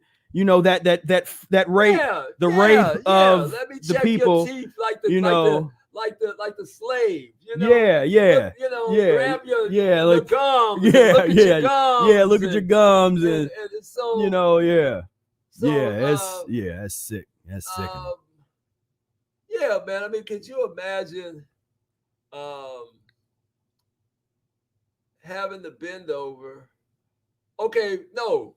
Taking the COVID test, which I have never took the test to see if you have COVID, but I understand that they have to take the swab and put it like 20 inches down your throat. Yeah, nose. It's like up your nose, your nose down to your brain, back into your throat, and Okay, so now, how deep do they gotta go in the ass? Mm-hmm. It's some sickness going on there, man. How deep do they have to go in the ass to get the test? Like what are they looking for? What could you be looking for? Because they're looking for a certain swab in the head cavity, a certain sinus type of mucus to come out. Yeah. So what are they looking for in the ass? So here's this article saying China is now requiring COVID-19 tests being taken anally. They're requiring it. And the reason that they say is because the government's rationale for the latest testing regimen is that there is data suggesting that patients recovering from the virus will sometimes test negative with a traditional nasal or throat swab, but continue to test positive days later in samples taken from the lower digestive tract. As for how the test is conducted, the Chinese Center for Disease Control and Prevention published instructions last March, and the Washington Post reports it said that a stool sample should be taken from patients, and if that is not possible, to do an anal swab by inserting a cotton-tipped stick 3 to 5 centimeters or 1 to 2 inches into the rectum. Whoa. So that 1 to 2 inches instruction, actually the reality of the person doing it is 4 to 6 inches once they do it. Oh yeah. Once they really. They ain't sticking. Oh yeah. 1 to 2. Wink, wink. No, right. They going deep. Man. They getting all that. They taking the Hershey Highway. Yeah. You did. Yeah. So, and that's all they pulling out. Yeah. They look at it and okay, here goes stool. We can see if this this pus is infected. Can you see them with some microscopes and try to differentiate what's the word? Oh man, I got my words on. But to see which one, like how to separate filth from whatever filth they're looking for in terms of the disease. How do they separate that? I mean, it's just insanity. I mean, there's no lots. It's like trying to put logic on it. It just. How do they separate? Like, okay, that's the doo-doo part of it. Okay, that's all the waste that he ate. Okay, oh, here's what we're looking for. The infection. Yeah, there it is. Come on. Yeah, they've gotten so sick. But the sad part about it is they think that they can tell you this and it just ride with you. Right. And in most cases it does. Nobody questions them. Right. They walk in the hospital and they just turn around like, okay, I'm ready. So this is I mean, it's people are trying to kill you, people, and they're not hiding it. They're not trying to a conspiracy. They're out front telling you, like, come on. You feel like dying today? Come on, here, we got a vaccine. We got some poison for you. Come on. It's cool. See, drive up. She took the vaccine. She's still good. Right. She's still living. And you be the one person. Yeah, you be that statistic. Be that statistic. That statistic. You don't want to be right that there. Statistic. Yeah. So it's I don't know, man. And somebody asked, they was like, well, they said my family member is sick and they got COVID. What should they do? And what we all do, start cleaning yourself out, lemon juice and distilled water enemas, take it easy, get on some juices. They got diagnosed with COVID. Yeah. Oh, yeah. Okay. Somebody told them, okay. they got diagnosed. And so if you're simultaneously diagnosed and you start going through elimination. Okay. Because as we start talking about, again, back to this is important. This is the important document to understand. Again, 50,000 people a day dying of heart disease, 25,000 of cancers, 16,000 respiratory disease. All of this, cleaning yourself out. Yeah. Like you could just totally transform this entire this entire graph. It's all of this is based on what people are consuming through their mouth. Yeah. This is none of this is about airborne. It doesn't have to. None of it's required. Like you're not required to die like this, and at the age that you do, this is optional. This is up to you. You can choose this path by choosing what you put in your mouth when you eat. But the problem is discipline. A lot of people don't have discipline to wake up and eat an apple. Boy, that's hard, isn't it? So wake up and eat an apple. Yeah. That's like, man, that's hard to wake up and eat an apple. Like, wow. So yeah, I mean, that's to have a salad, to make a salad. Yeah, that's 10, 20 minutes to make a nice salad, sit and eat it. I mean, people struggle, man, with that, with that addiction of craving mucus and pus. That's what the mucusless diet has all the answers for that kind of physiology. right. That's how we do this. That's why that's why I can go long periods of time without eating. I didn't start doing long fasts like this until 20 some years into practicing. Right. This wasn't like something I started out 40 years ago. I'm gonna do 100 days. You dig? Spira came along in my life right when I was experimenting with fruits and fasting, on the longer. So he was plugging into that. He was looking at that like, he had the book, but he was like getting another look at something, like to be involved, myself and Vic. And so he was getting a real good bird's eye view of the practice. So it wasn't weird for him to be like, well, I think I could fast. I think I could stop eating meat.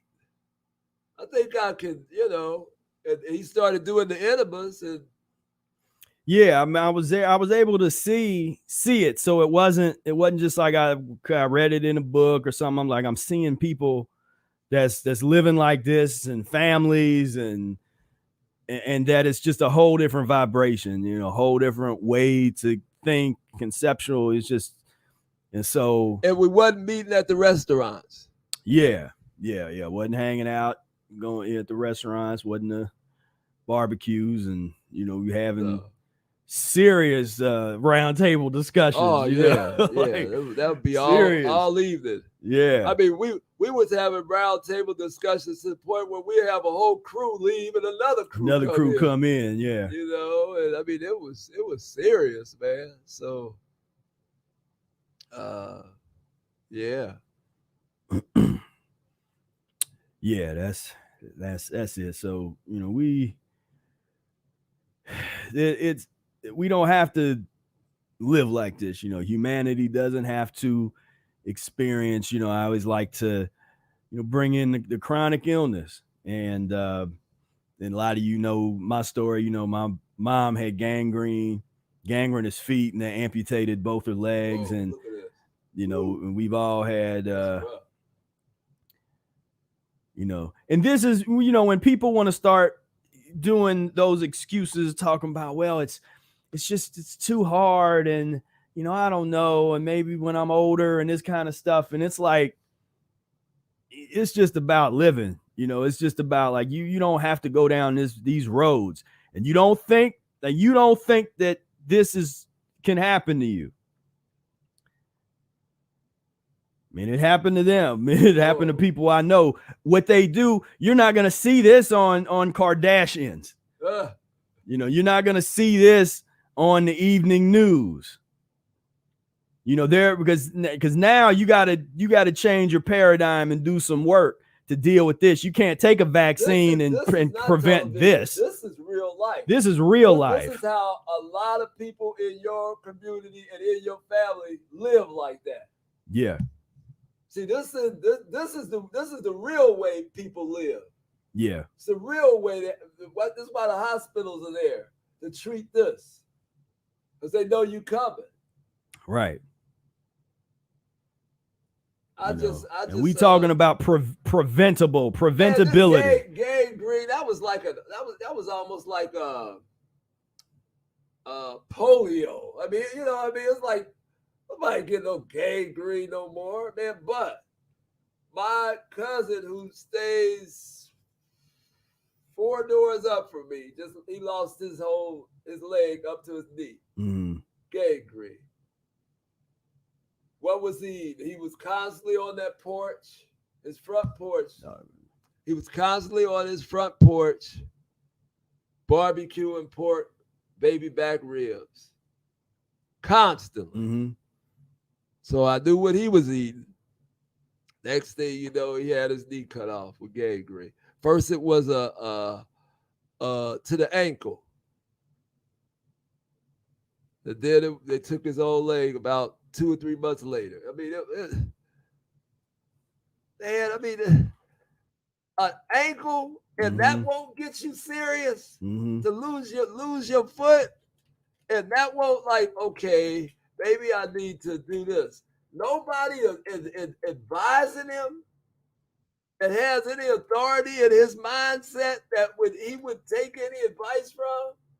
Yeah, because that's not what they dealing with in there, in these hospitals, serving people foods that help spur this on. I'm 4 doors away from it. He knows I'm vegetarian. He doesn't know anything about really the Mucusless diet or any of that kind of stuff, because we don't socialize like that.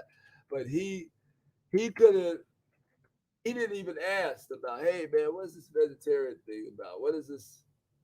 It's like they just don't have any value for what and I'd be curious to know what people are doing. That don't necessarily mean I'm gonna do it. Right. But people aren't even curious about other things. They know about what the doctor says. They work, and that's the sad. That a lot of deaths have happened because people worship doctors. Mm-hmm. Yes. Too many deaths have happened over doctor worship. Mm-hmm.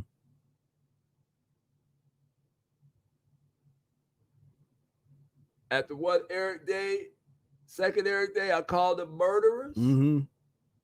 I'm still calling them murderers. And now with this corona crap, they are like, I mean, man, you come to the hospital and you say you got coronavirus, and the way that those people die is based on what they don't do to you in the hospital. Not what they do to you. Right. What they don't do for you. Right. In the hospital. So they fudge up their death toll, and they're all into it. Because like one sister told me, hey, I'm not going to be able to make this kind of money nowhere. Yeah. And she, doctors and nurses, I can't make this money. Even though I know what they're doing is foul, I'm gonna go with it. What do they call that in law? Like when you are conspired, when you know about like a co-conspirator. Yeah, co-conspirator. And that's what you have is hospitals full of co-conspirators, killing people. I said, listen to a nurse tell me, like, and it just killing. And it's based on what they're not doing for you. Not what they're doing to you, not what they're not doing for you. So you come looking for something. Yeah. Hey, that's your mom, right? Yeah. Yeah. So I'm gonna share this. So this is my mom. This was about she probably had maybe another several months before, like this is after she had her legs amputated. So she maybe another 6 months to live. And look at this, look at the cigarette. Just no doctor. Well, she wasn't even, she wouldn't listen to even their bad advice, even their advice. She's just, so this was what I grew up with. This was my reality. And this is what I talk about. And this is why I'm passionate about this, saying, you don't have to live like this. This is not normal. This is not, and everybody's got someone in their family that's going through what they're going through. And if you talk, if there was fruits and green leafy vegetables involved in the situation, been a totally different reality.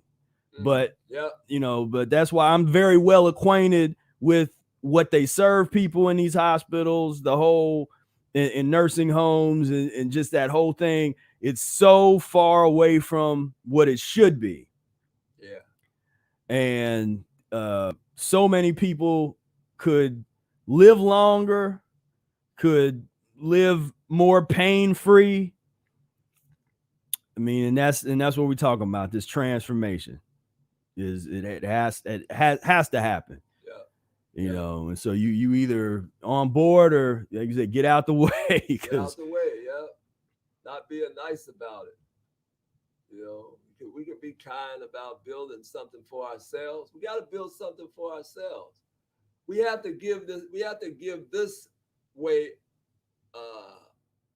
a shot, because we done had enough of the death culture. We know what that's about. Right. We know how it's gonna end. We know what that story is about. So now we have to seriously be about, regardless of what people call it, or what, it's this and y'all are cultish and yeah, whatever. Call me whatever. Like what'd you say? Freedom and peace. Yeah. Yeah. I'll take that. You can call me whatever you want. Freedom and peace. You can't do better than that. So, I mean, it's just, you know, and I hate to see, especially the young people, when they get them, you know, in these places, and they doing what? They still serving them milk. Oh man, they still serving. They're giving them ice cream. They're giving them, you know, cook cookies and milk, and they're and they're going through it. And I get people all the time, you know, they come to me and like, hey, I got, you know, I grew up, I always had mucus problems, and I had, you know, the just all that kind of stuff. And, you know, will this help? You know, it's like, yes, yes, this is going to help, because no one knew any better, and they should have, but they didn't know that, that nowhere near, I mean, it should have been criminal to give, especially these sick anybody, but I mean, especially sick children, that should be criminal, giving them milk, you know, giving them. No, it's criminal if you don't give them milk. That's what. And that's the thing. They'll take your kid away. Yeah, like, oh, you're not giving them milk, you're not giving them beef. Yeah. You know, and chicken and fish, or we'll take them away. Yeah. And, so, yeah, man. I mean, that's that with that COVID and the disease, man. If people don't really get how, you know, like, it might be somebody new that's tuning into us, haven't seen our spiel. Maybe it's the first time, but we're talking about the Mucusless Diet Healing System. We are practitioners of it.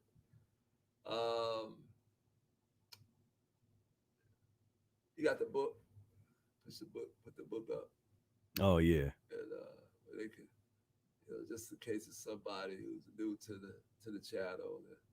There we go. So you want to get this, and then you might understand a little bit more about what we're talking about, and what we're so excited about. Yeah. And what has changed our lives totally and comfortably. And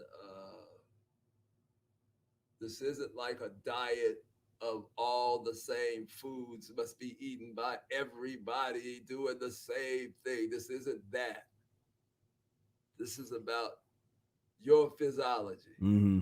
Telemaking it to your physiology by reading the lessons and trial and error of certain things that you consume. So the lemon enema, getting hip to that, the Kalima board, the enema pot. Hey, yeah, however you get there. However you get there, man. The colonics and it's the Kalima board for folks who's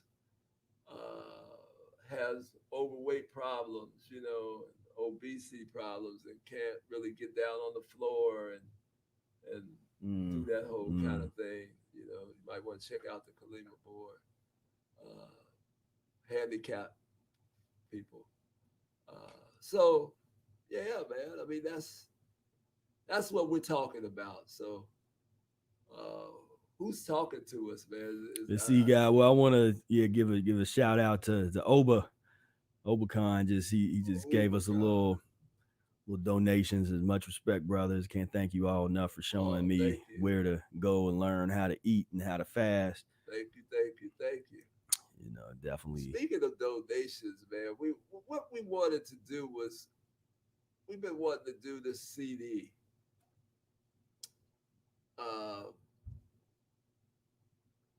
See, I wasn't gonna even talk about our own wants, but since somebody donated something, we might as well talk about. But we want to do this CD, kind of in the tradition of how devastating and landmark John Coltrane's "Love Supreme" was for its time. We want to create a musical landscape for the mucusless community to always be able to plug in and have mute and listen to sound and vibration that can motivate them and assist them in practicing of the mucusless diet. So we would like donations, to be able to go in the studio, and have some time and compose this music and really work hard at getting a sound that is reminiscent of our physiology and something that the children that's coming up can plug into, in 2045, it'll be that relevant. Like the music can stand the test of time. So, Every, especially the history of Black music, there in the more recent histories, there's always been that revolutionary element in the music, seeing different people, not necessarily every musician, but there was a number of musicians that had this torch where they used the music and the art to shed light, to put a flashlight on problems and issues, bring things to the surface, exorcise things, allow emotions to come out that otherwise would not be able to come out.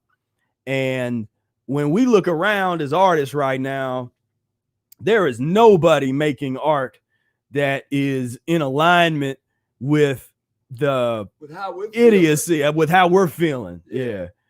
And so, we have the Fire Music Project, Professor Spira and Brother Air Fire Music Project. And so right now we have a little Indiegogo campaign. We're trying to raise some money so that we can really just put this album together. We want this album to stand the test of time. And we're going to put all these emotions, everything we talking about, we're going to encase it musically and artistically. Because there's some things you just can't say. Yeah, there's some stuff you just can't talk about and say. You gotta, there's another level of articulation that happens through the artistic process. Yeah, we want to try to get through to Randy Dickerson. Right. We got to get him on board to liking this music, man. Right. So. And guess I play a little super small clip of this. For this fabulous music demonstration.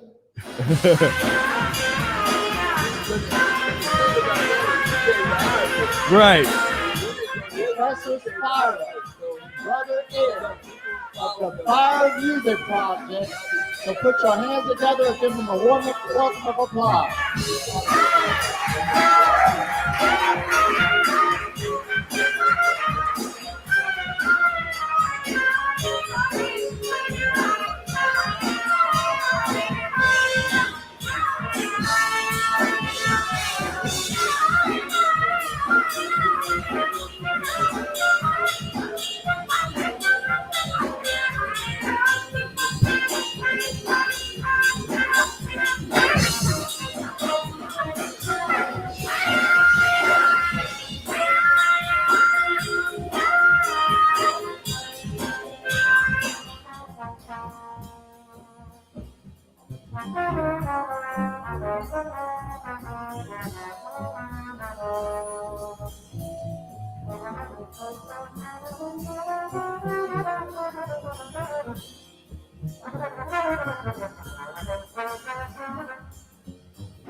So that's a little sampling of what we did when we first started. I mean, the band it sounds different now, and it's gonna sound way different by the time we get to this album. That was only 1 week of rehearsal. Yeah, this was after 1 week of rehearsal. 1 week, so we had to come up with something because we were coming to play. So this was like this is the second annual Arnold Arate celebration. So I mean, when this went down. Just a band, but that band ended up turning into a band that was rehearsing every week.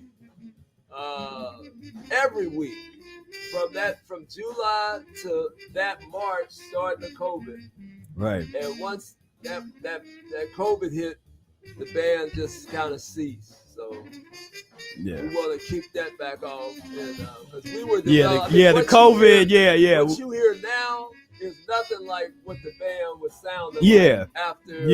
We were starting to really starting to 5, gel. 6 months. Of doing originals. And man, it was a whole different other sound. This was just a week. This is almost like everybody kind of looked at it like a gig. Right. Just like, okay, we're gonna play a gig, play some tunes, and that was where that was at, But then we took it, the cats were so into it that we got together every Monday for the next next 6, 7 months? Yeah. And then COVID, so we want to continue that. And the one thing that I say, the practical, because I know we lose some people when we start talking about art and music. Unfortunately, I wish it wasn't like this. We start losing people. But if anybody wants to know the secret, like if you want to know the secret to having like a long-term success or fast success on this path, then you got to investigate art and music, and not any art and music, but a high level of that art and music. Because that will show you how to envelop yourself emotionally in such a way where it's like getting on an escalator, and you don't it's. And sometimes musically you gotta wait on it. It's kind of like the European audience. They go to a classical concert, they'll sit there and they'll wait on it. You know what I mean? And then, the big crescendo or whatever it is, the farewell or whatever. And they, you know what I mean? But for some reason, people don't give art a chance. They want it from the first note, boom. Well, I mean, and that's part of the programming and the conditioning of people gotten people really deep into that immediate gratification and, you know, just wanting to immediately just sort of be force fed, like, here's this stuff, you know, that, but this is, you know, talking about when you get into the high arts, you talking about stuff that can totally transform. It's not just entertainment. You know, the word entertain means to, you know, take your attention. It's not just about entertainment and sort of feeling, you know, at the end of the day, I'm gonna listen to some music and chill out. It's like, this is talking about vibrations that can rewire your nervous system, rewire your brain, and transform, remove obstruction from your body, remove obstructions from your mind, and totally transform who you are fundamentally. I mean, I'm talking experiences that I had listening to the highest level of musics, from the Coltrane and Miles stuff, and you know, especially the late Coltrane stuff. And if you don't know it, look it up. You know, but we talking about stuff that can transform in the way that it's like the hand in glove with the Mucusless Diet Healing System. Because on one hand, you dealing with the physical part, and you dealing with, you know, removing this obstruction out of your body. Now you get over to these vibrations and you start to fill your body up with positive vibrations and transformative vibrations. Now you're talking about taking things to a whole different level. And so that is what we want to create in this album. We want to put music down that encapsulates this period, can act as the calling card for 2021. This era is going to be a little time capsule for this period. And at the same time, create some vibrations that can truly transform people, you know, and you got to be open to it. But we'll even put in a couple things that'll transition people in. You know, if you're not initially open, we'll transition you in. And so that's what we're doing here. And so if you can, we would definitely appreciate a little support on the campaign. And our goal has always been, no matter what we do, if it's the music or if we're doing these unleashes or whatever, it's always to get people to the book. As simple as that. That's all we try to do, is get people to the book. You know, I mean, it's very simple, but that's how we keep it simple. We don't have this grandiose ideas of being wealthy and, you know, riding around in limos and Bentleys, and, you know what I mean? That's not our vibe, man. Our vibe is to have what excites us, man. To hear Spira have a physiological episode, a good one, is just, it's beautiful, man. It's like we're like little kids, you know. We talk for 4 hours on the phone. You dig about that, going through the elimination. We still are excited about the practice of the Mucusless Diet Healing System. We still are excited about just the basic practice of, you know, the day to day. So you know, the music, man. You need music and art, and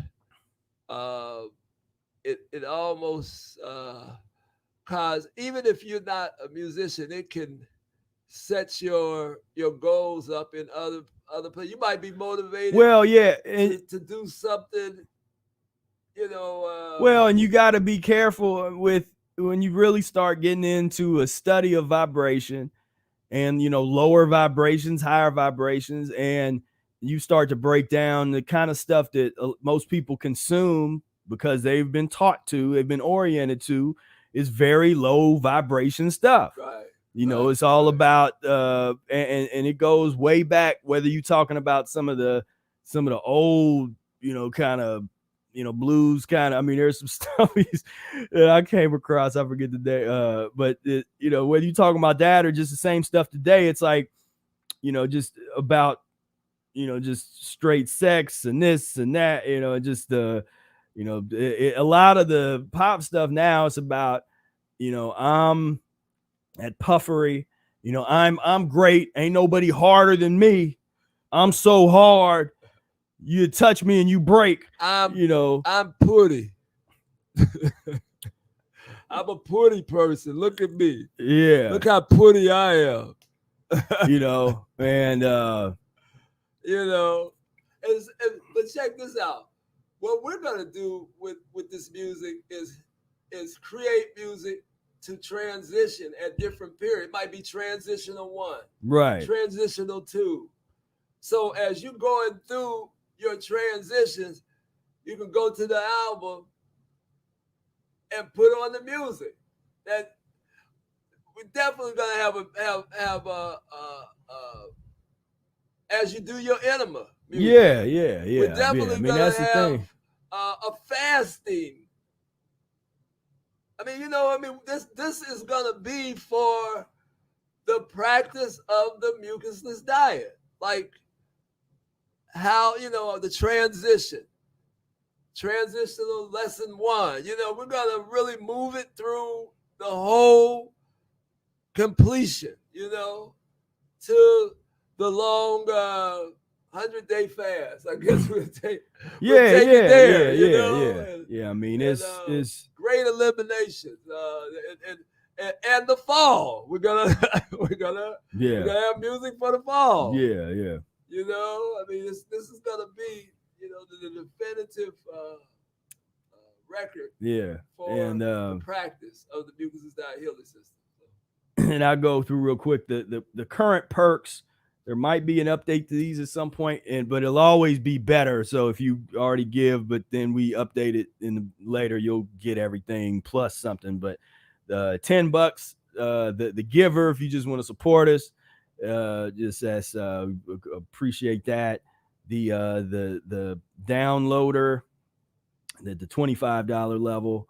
In fact, let me here it is down here. The downloader, you get the deluxe digital download package of the final album, including high resolution digital downloads of the full length album, the album art, the full color digital print files, storylines that are going to go along with the album. We really going to put something. It's going to be the music, but there's also, everything's multimedia. So you get the album art, the storylines is going to go along with the music. That's all there. So you're going to get that at $25 level.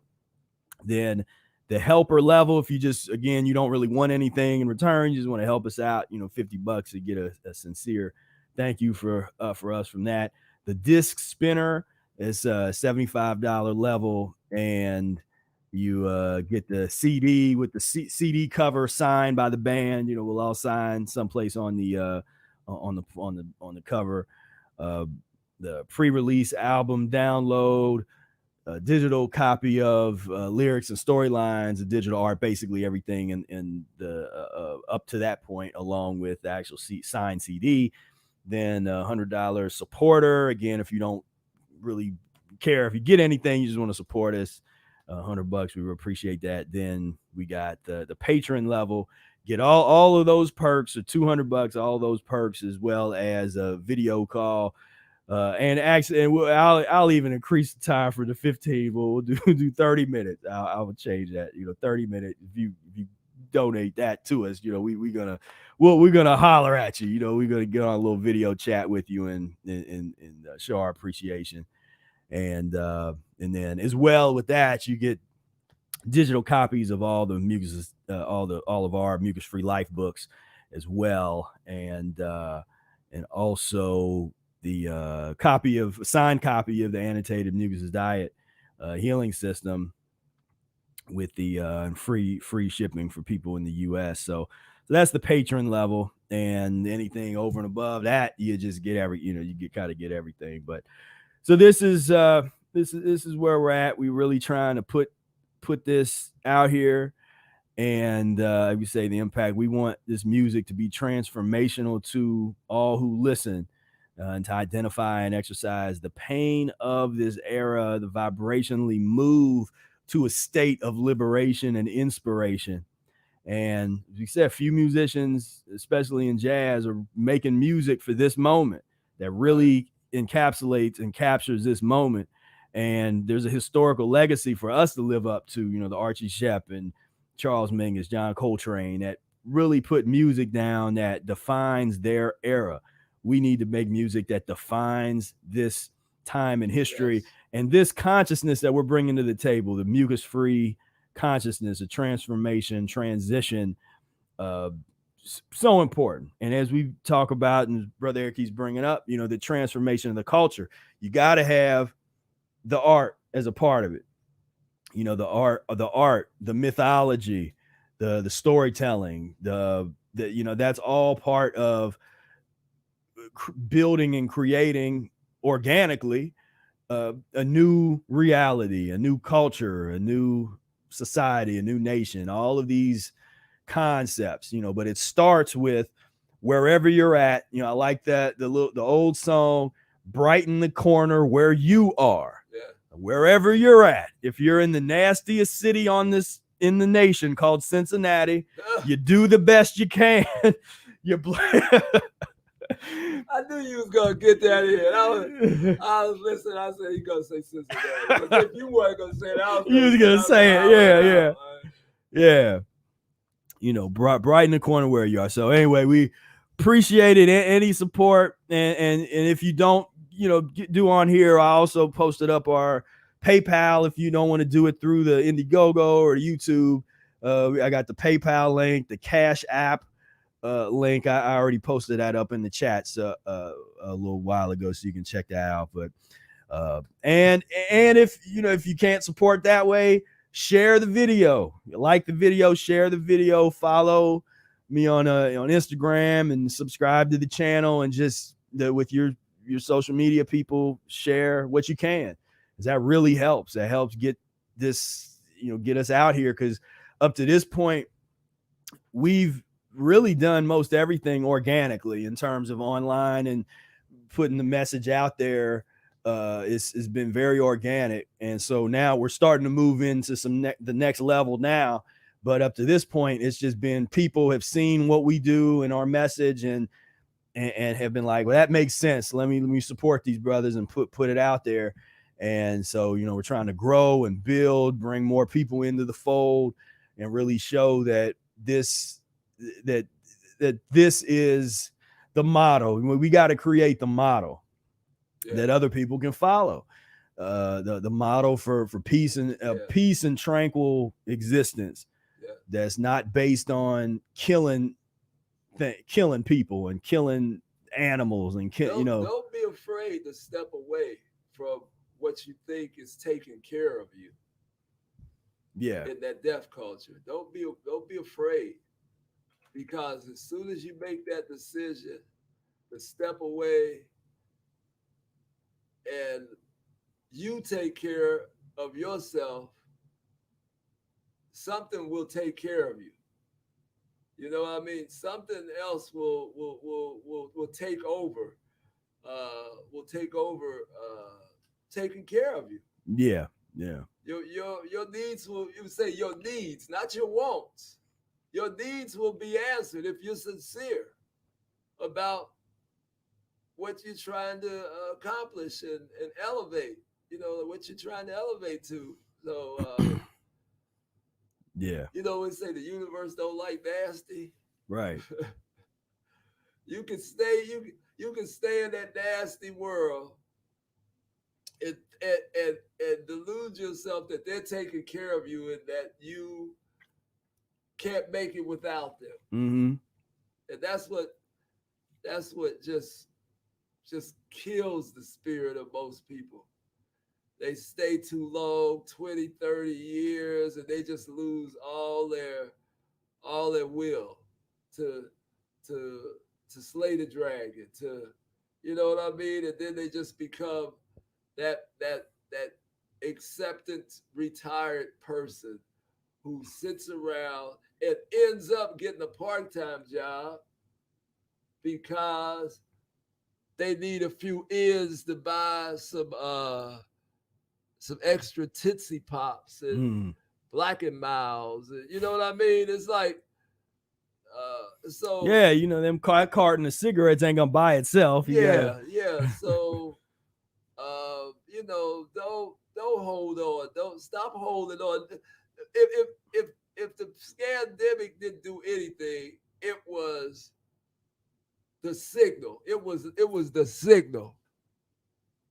You know what I mean? It was the signal to make a move, to okay, forget it. Just, you know, everything else done fell apart.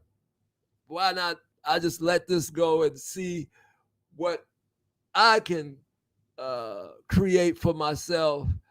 You know, so I mean, this is the time, man. This is the time to let them things go, man, and start building and take a chance. You know, I mean, Spira talking about being in the van, and, you know, like van living, Jack, you know, and I can imagine his van living is probably like Airbnb van living. It's not no shabby van living. I know how Spira go, you know. He's got, you know, it reminds me of when me and Hanif was on the road traveling, and sometimes we would stay overnight, you know, and we would get a hotel and we would sleep in the van. Now, this cat probably has all kind of amenities in his van. When we what we did in the back of the van, we had a tarp. Man, this was how we were doing it sometimes. We had a tarp, a big old 20 feet tarp, fold up that fits the van. And we would get in there and have bottles of water that we would buy. And so we would take a bath, man, like pour the water over our head, take off all, because be in the van, yeah. And shower up with the bottle of water. Yeah. All of it, it would run into the tarp, and we would let the tarp drain out of the door. Once we open the door up, and it would drain on out. We would put on our clothes. Right. We would shower up. I mean, like two bottles of water, or maybe a gallon of water. Yeah. And we would pour it over our heads and soak up and do the whole thing. We completely naked now. I mean, but you know, we take it like, you know, in the back of the van. Right. So I can imagine, you know, this cat, you know, he's got like, you know, proper stuff, you know, like really. But I'm saying that I know about that van living, you know, and when you have to make it up, you know, we would do it. I mean, you know, me and Hanif was gone for like 3-4 days sometimes, you know. Yeah. And you know, half and half, you know, we'd stay at a hotel, half I'd be like, man, we could stay in the van, especially overnight stuff, you know. We could sleep in the van, you know. So I know a little bit about that, man, as far as, you know, how to do it, man. Find you a spot to park and sleep and oh man, that was like the I was life. That was the life, man. You know, we would always find like almost like a Walmart. Yeah, because I was just saying, I got my little. I'm not divulging the secrets of where to park because I know I don't want people going messing it up because I found some great places to consistently park all across this country where you don't get messed with at all. It's super tranquil. I'm like, oh, this is great. We had the seats that recline. Yeah. We slept. And we had equipment in there, and so you know, so it was like I said, we'd be gone for 3, 4, 5 days sometimes, man, And it was always, and we would, the one rule, we always fasted, juice fast. Yeah, yeah.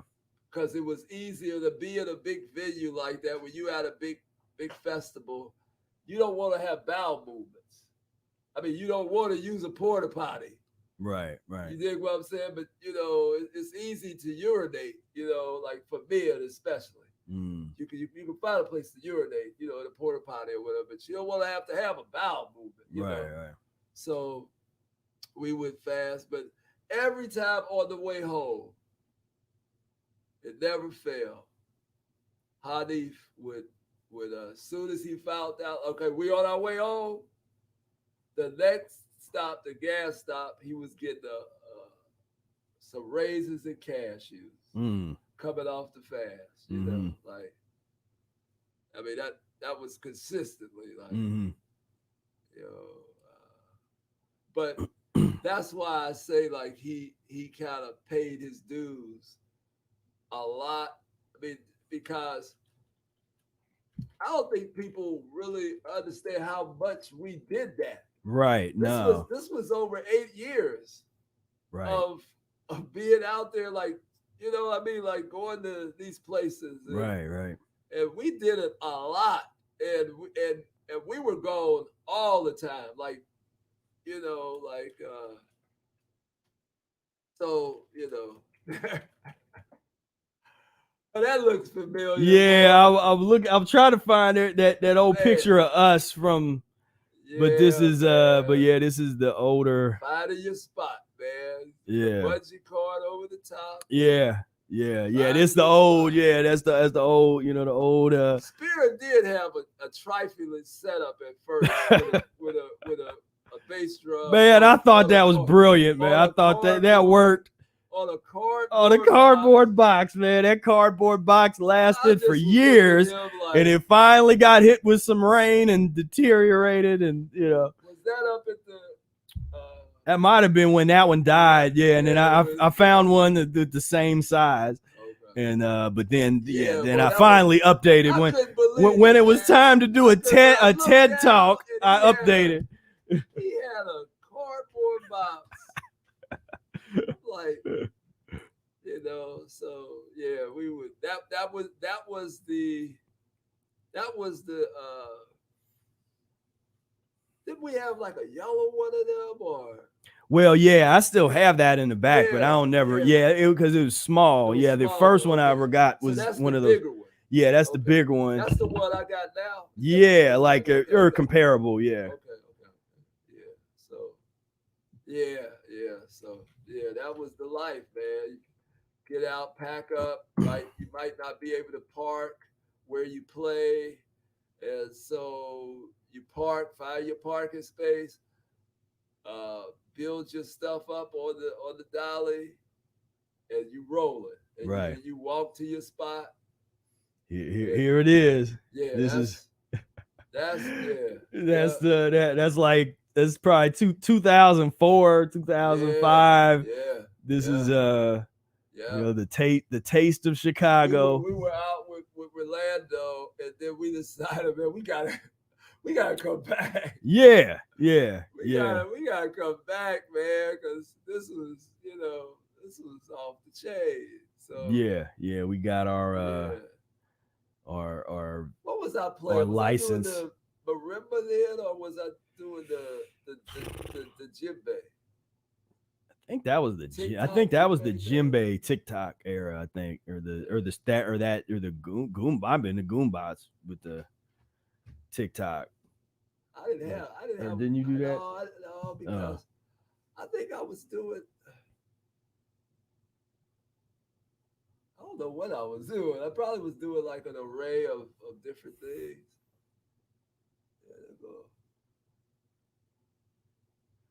That was Well, he had a taste of Chicago. Yeah, okay. Well, you can see. Yeah, that was the marimba. Oh, okay. Yeah. I guess it was. Yeah. Yeah, that was the marimba.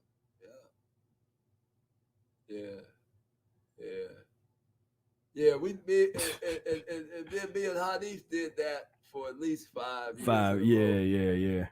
Yeah. And boy, we got it was just unreal. I mean, literally, people was coming to see us, like, "Man, where you been?" You know. And then we ended up going to Detroit for the next 4 years, and because that Chicago Jazz Festival and Detroit Festival was at the same time. So y'all went to check out. You and Ryan went to check out Ornette one. Ornette Coleman that year. When Yeah, I was we down came. in Detroit. Yeah, and I gave Ornette a copy of the Mucusless Diet, and that's the license for the busted in Yeah, Chicago. yeah, We got yeah. a license. And that was early in the morning one morning, and we took the license. We paid like $100. Yeah, it was like $100. Yeah. And then we took them and made that money right back. Yeah, I mean, in like 20 minutes. After we walked out the door. Yeah, yeah. He's like, let's go set up somewhere and make that little 100 right back. Yeah. Yeah, that was. Yeah, and you notice we're changing. That the clothes have changed. Because we're like living, you know, like we're Yeah. I mean, we on the we're taking down, you know. Right. We had a spot. Oh man, that was real. That was real hardcore in the parking lot. Yeah. Oh yeah. We I'm trying to. I'm seeing if that picture comes up with the where we had we did the parking lot the one time, and then we woke up to the knocking. We was like, because we didn't pay nothing, and I was about to just roll because he was like, give money, you know, like, and I'm just about to like, and then we thought about it, and we're like, you know what if we just pay him a little bit, and like, man, if we pay you, can we just keep the vehicle here? Right. And they're like, yeah. So it's all right, here, you know, paid him, and then just stayed there. But then the real spot was when we got in the garage. The 24-hour, you know, just up where we're on like the 4th or 5th floor of the thing. With the fire escape. Yeah, like right next to the fire escape. We'd go out on the fire escape. 4 or 5 in the morning, we just chilling out there, like, you know, looking at Chicago, man. Yeah. And so this is what I'm talking about, like risking it all. Like, making it up as we go along. We didn't know what we was gonna do. Right. We didn't know that Spira was gonna lock the keys. Yeah, he ain't never gonna let me live that one down. No, because I was saying every time we got out the car, I said, "Do you have your key?" Right. I must have said that 100 times that weekend. Right.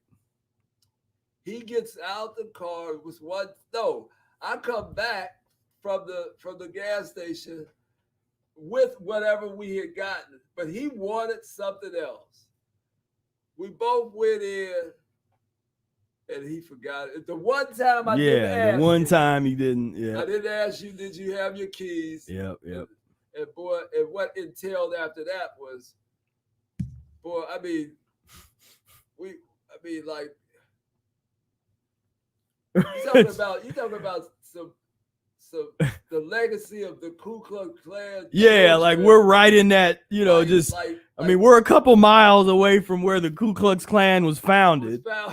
And we ran into some I mean, people that ain't was like wanting to be helpful, but just no kind of on talking to black people. No, like, I mean, it was like hey, I mean, it was weird. So that was part of the experiences. But it all added to the whole experiences that we were building up together as partners. Like, you know, we was hanging out. I mean, we was spending a lot of time, man, together all the time doing stuff. Yeah. Doing things, protesting, rehearsing, just, you know, supporting, because he was going through school, so he'd have an event that he would be playing at, And I remember, I remember when you were at a big band for for college, and you fell off the. Where did he go? All of a sudden, you see Spira, and then he's gone. Like, what happened? Yeah, that's one of those you just gotta, hey, can't do nothing about that one. You ain't no saving face. You just gotta kind of stand up and take a bow, because I sat down. My chair was like, the chair was back, was the little leg of the chair was off the riser. Man. So I sat down and just went. And that's my boy, but I just had to crack up because it was like straight out of a Saturday Night Live skit. It just looked so hilarious. Like, I can't believe it. Yeah. I mean, it just looked like he just wiped out, like just completely gone. I was like, and then when he came back, he ended up getting a bar. Yeah. It was like, all right. And, well, I was just happy that I cared mostly about my trombone. Yeah, and so somehow, took that with you. Yeah, the cat. Yeah, it was like that. That was safe, and so I was cool with that. Yeah, it was all right. You were lucky with that one, because when you went back, I mean, we talking like what, 5-6 feet? I mean, that was. It was a couple feet off the ground, but yeah. It was.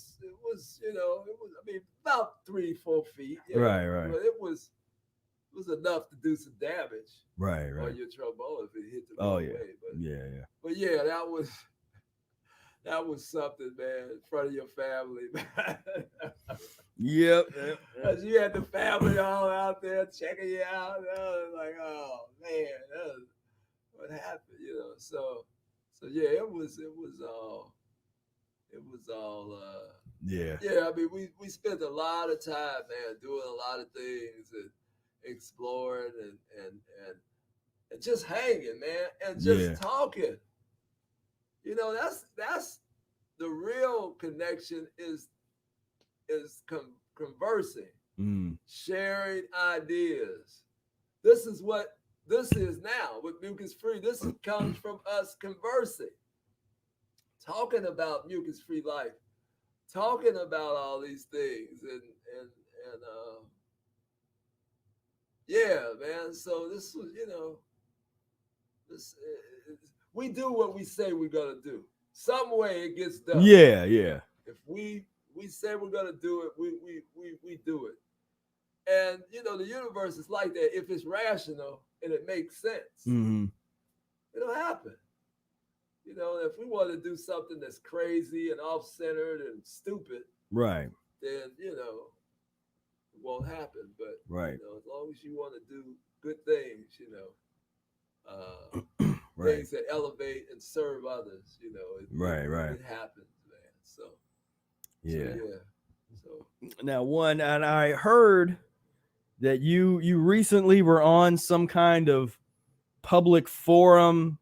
Oh. And with the young, what was that about? With the young Eligio,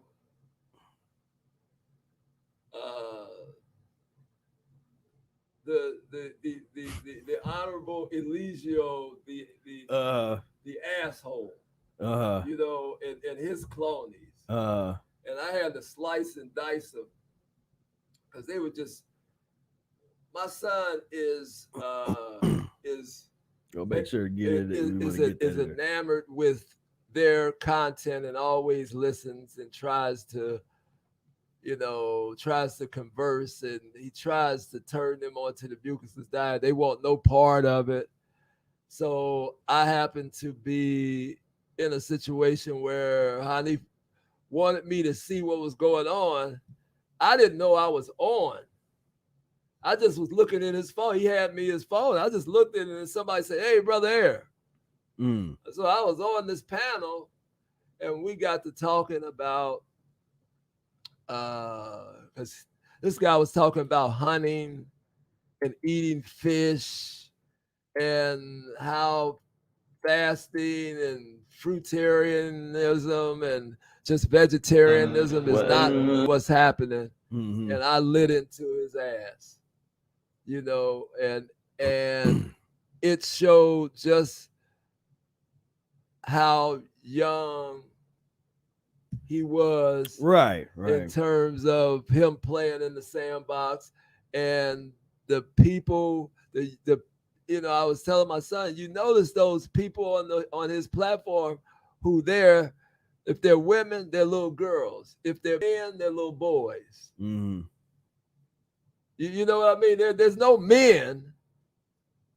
You know, I mean, we're talking about people who let an idiot punish them by putting them. This is another man punishes another man by putting them in the closet for 3 days, and they adhere to it. Mm. So you have these cats with this real mental illness, and it's simply, like I said earlier, they don't know that they don't know. Because this is the things that they do and talk about are things that they talk about for 2 or 3 years. They haven't. I was telling my son, check them out in 20 years, mm-hmm. and see what they're talking about and see where they at. Oh, yeah, it's gonna be tragic. It's gonna be. Excuse me, may I take your order? That, you know what I mean? That's the best case scenario. Because it could be a lot uglier than that. Well, it's gonna be in some cases. Yeah, I agree. It's gonna be tragic in that way. But I'm just saying that I've been dealing with the mucusless diet for 40 years. Mm. You about 18, 19 years. Mm. So we kind of feel confident about what we're doing. Right. And when we're talking from experiences. These cats ain't experienced nothing. He was trying to say, well, I was a fruitarian. How long? Couple of months? Well, yeah, a couple months. Well, I got so thin. Well, that's what happens. Yeah. So, I mean, these dudes are just idiots, and they're embarrassments to not only the black people, but to a human race, and for the younger people, I guess the millennials, to actually give these people an ear. It makes me understand what kind of pain younger people are in. Constipation is real.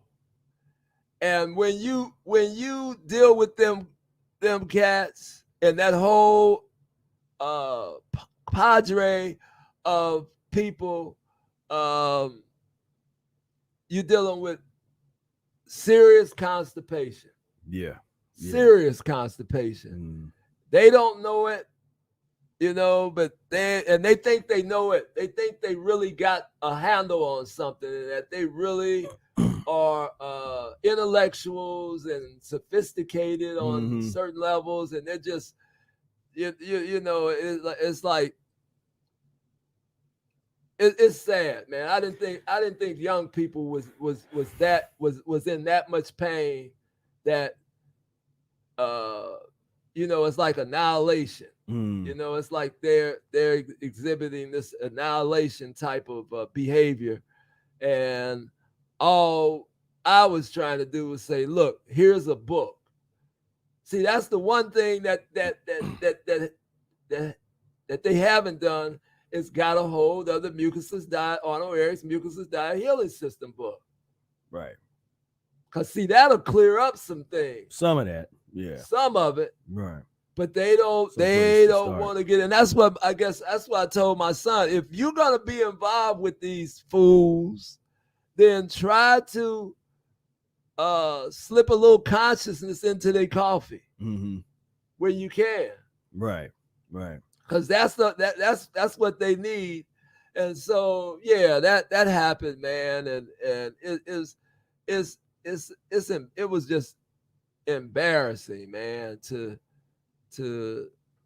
hear the kind of things that was coming out of his mouth, and that young people really think that that's knowledge, and it's just chaos. And while you on that, then I know you also want to talk about your peers and some of the disappointment that you've had in this COVID era of seeing some of the people that are supposed to be the most revolutionary hardcore militants, and all of a sudden they fold at the first sign of well, you said it like, I couldn't believe that this was all it took to take them out of this whole revolutionary militant type of being that they have lived for 40 and 50 years. It's like, it hit me like, this is what you're going, like you actually are going for this? I thought that maybe, when I look at my peers in the conscious community, I thought that there would be no little than an attack on the community, or a flood, or something that would raise our consciousness, that would get us.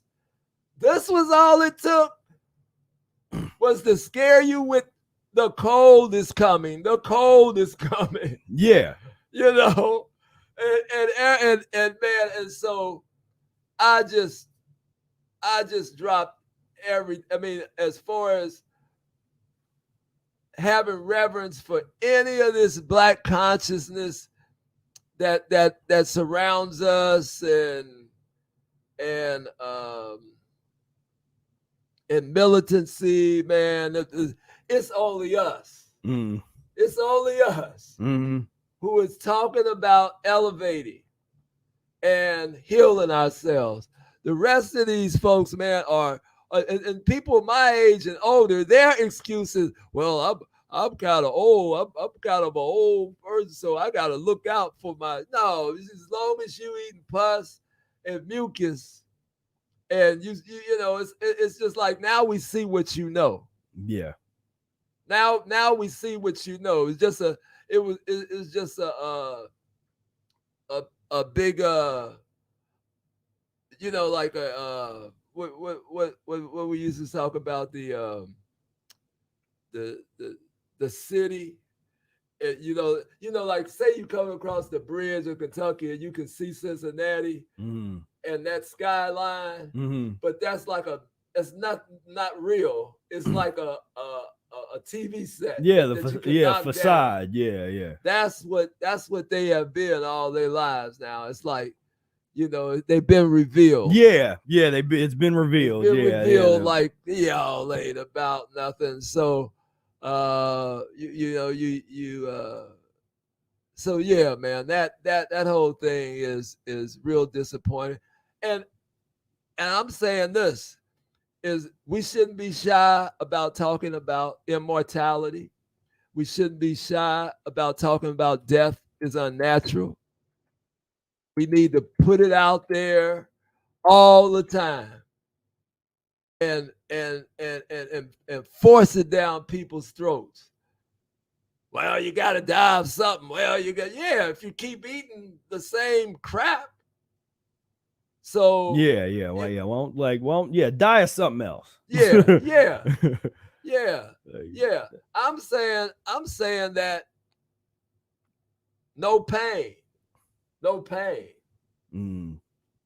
You dig what I'm saying? If I got to pass, I can do it with less pain. Right. Imagine your mama and the kind of pain when she was going out. Yeah. The pain had to be just unbearable. So I'm talking about immortality. I'm talking about death is unnatural, boastfully, in your face. And so you preachers, you imams, you got to social distance. can't go to church. You bishops, Now, you can't you go priests, to. You're not gonna be. all of you. Your faith isn't gonna save you in your church from the COVID. You are. I'm telling you about immortality, and death is unnatural. So I'm in your face, and I challenge any of you to say otherwise.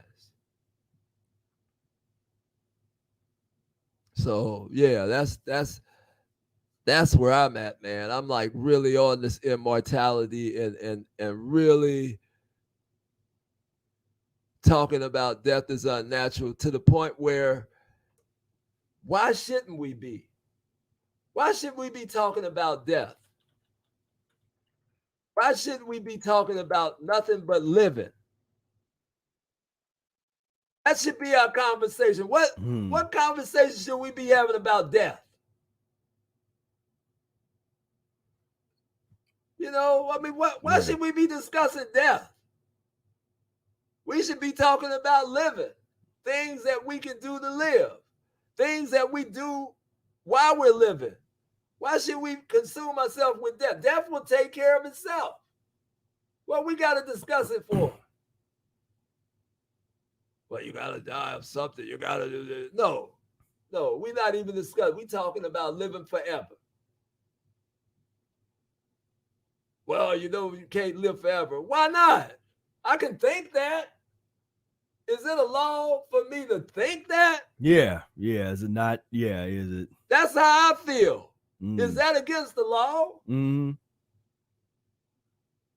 No. And if you can think it, it can happen. If I can't pull it off, then maybe you can pull it off. If you can't pull it off, then maybe somebody else can pull it off. Somebody's going to get over the hump. We got the blueprint. Yeah. On how to do it. Yeah. Well, and that's where, you know, on this topic, it's like we on the same page, but coming from different sides of the book. Because my fixation is on the generational topic, like of discussion, because you really can't most people can't have the discussion you're talking about until they understand the generational thing, because they're not going to do it. Like generational thing. What do you mean? I'm talking about having children that have children that have all been raised on the Mucusless Diet Healing System. And once intergenerational, once you get down into, 3 or 4 generations deep, we can have real conversations about the eradication of disease, living into, real old ages, and eventually that immortality discussion. Exactly. I agree. I agree. And, but it starts now. Yeah. You know what I mean? It starts now, and I have a child. Maybe he'll have a child. Not. Right. Yeah, no. But yeah.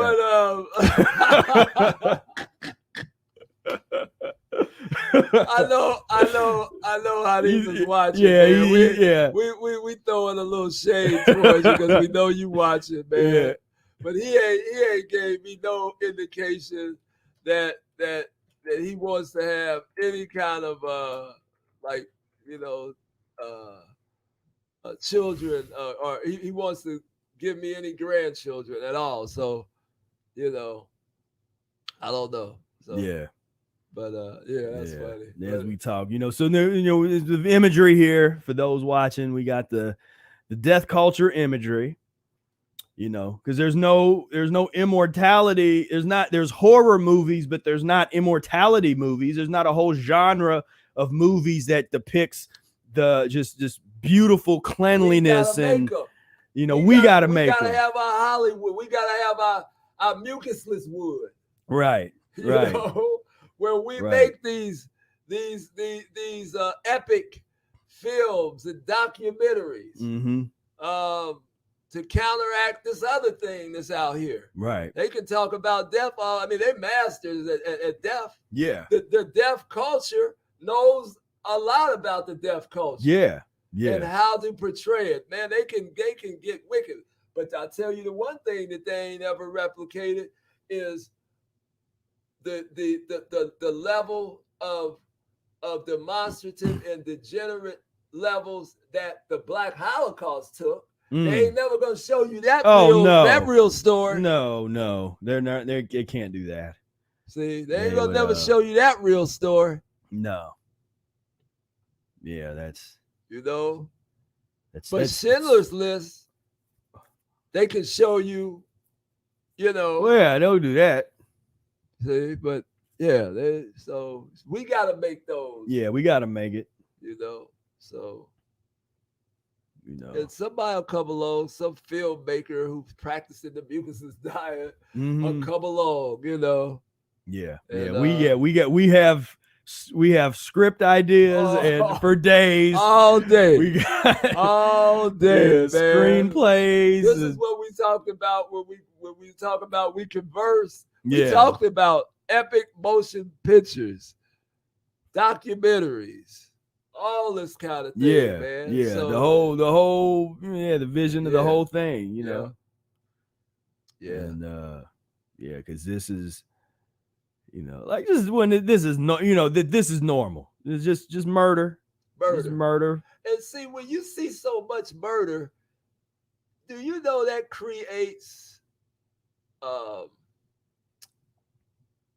panic attacks in people's lives that they live with? That they see so much drama and murder on that television that they go out into the public and have panic attacks.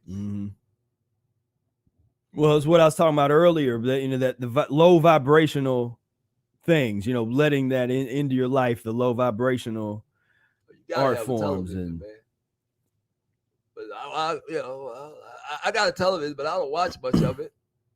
Yeah, well, I don't have a television and I don't watch any of it.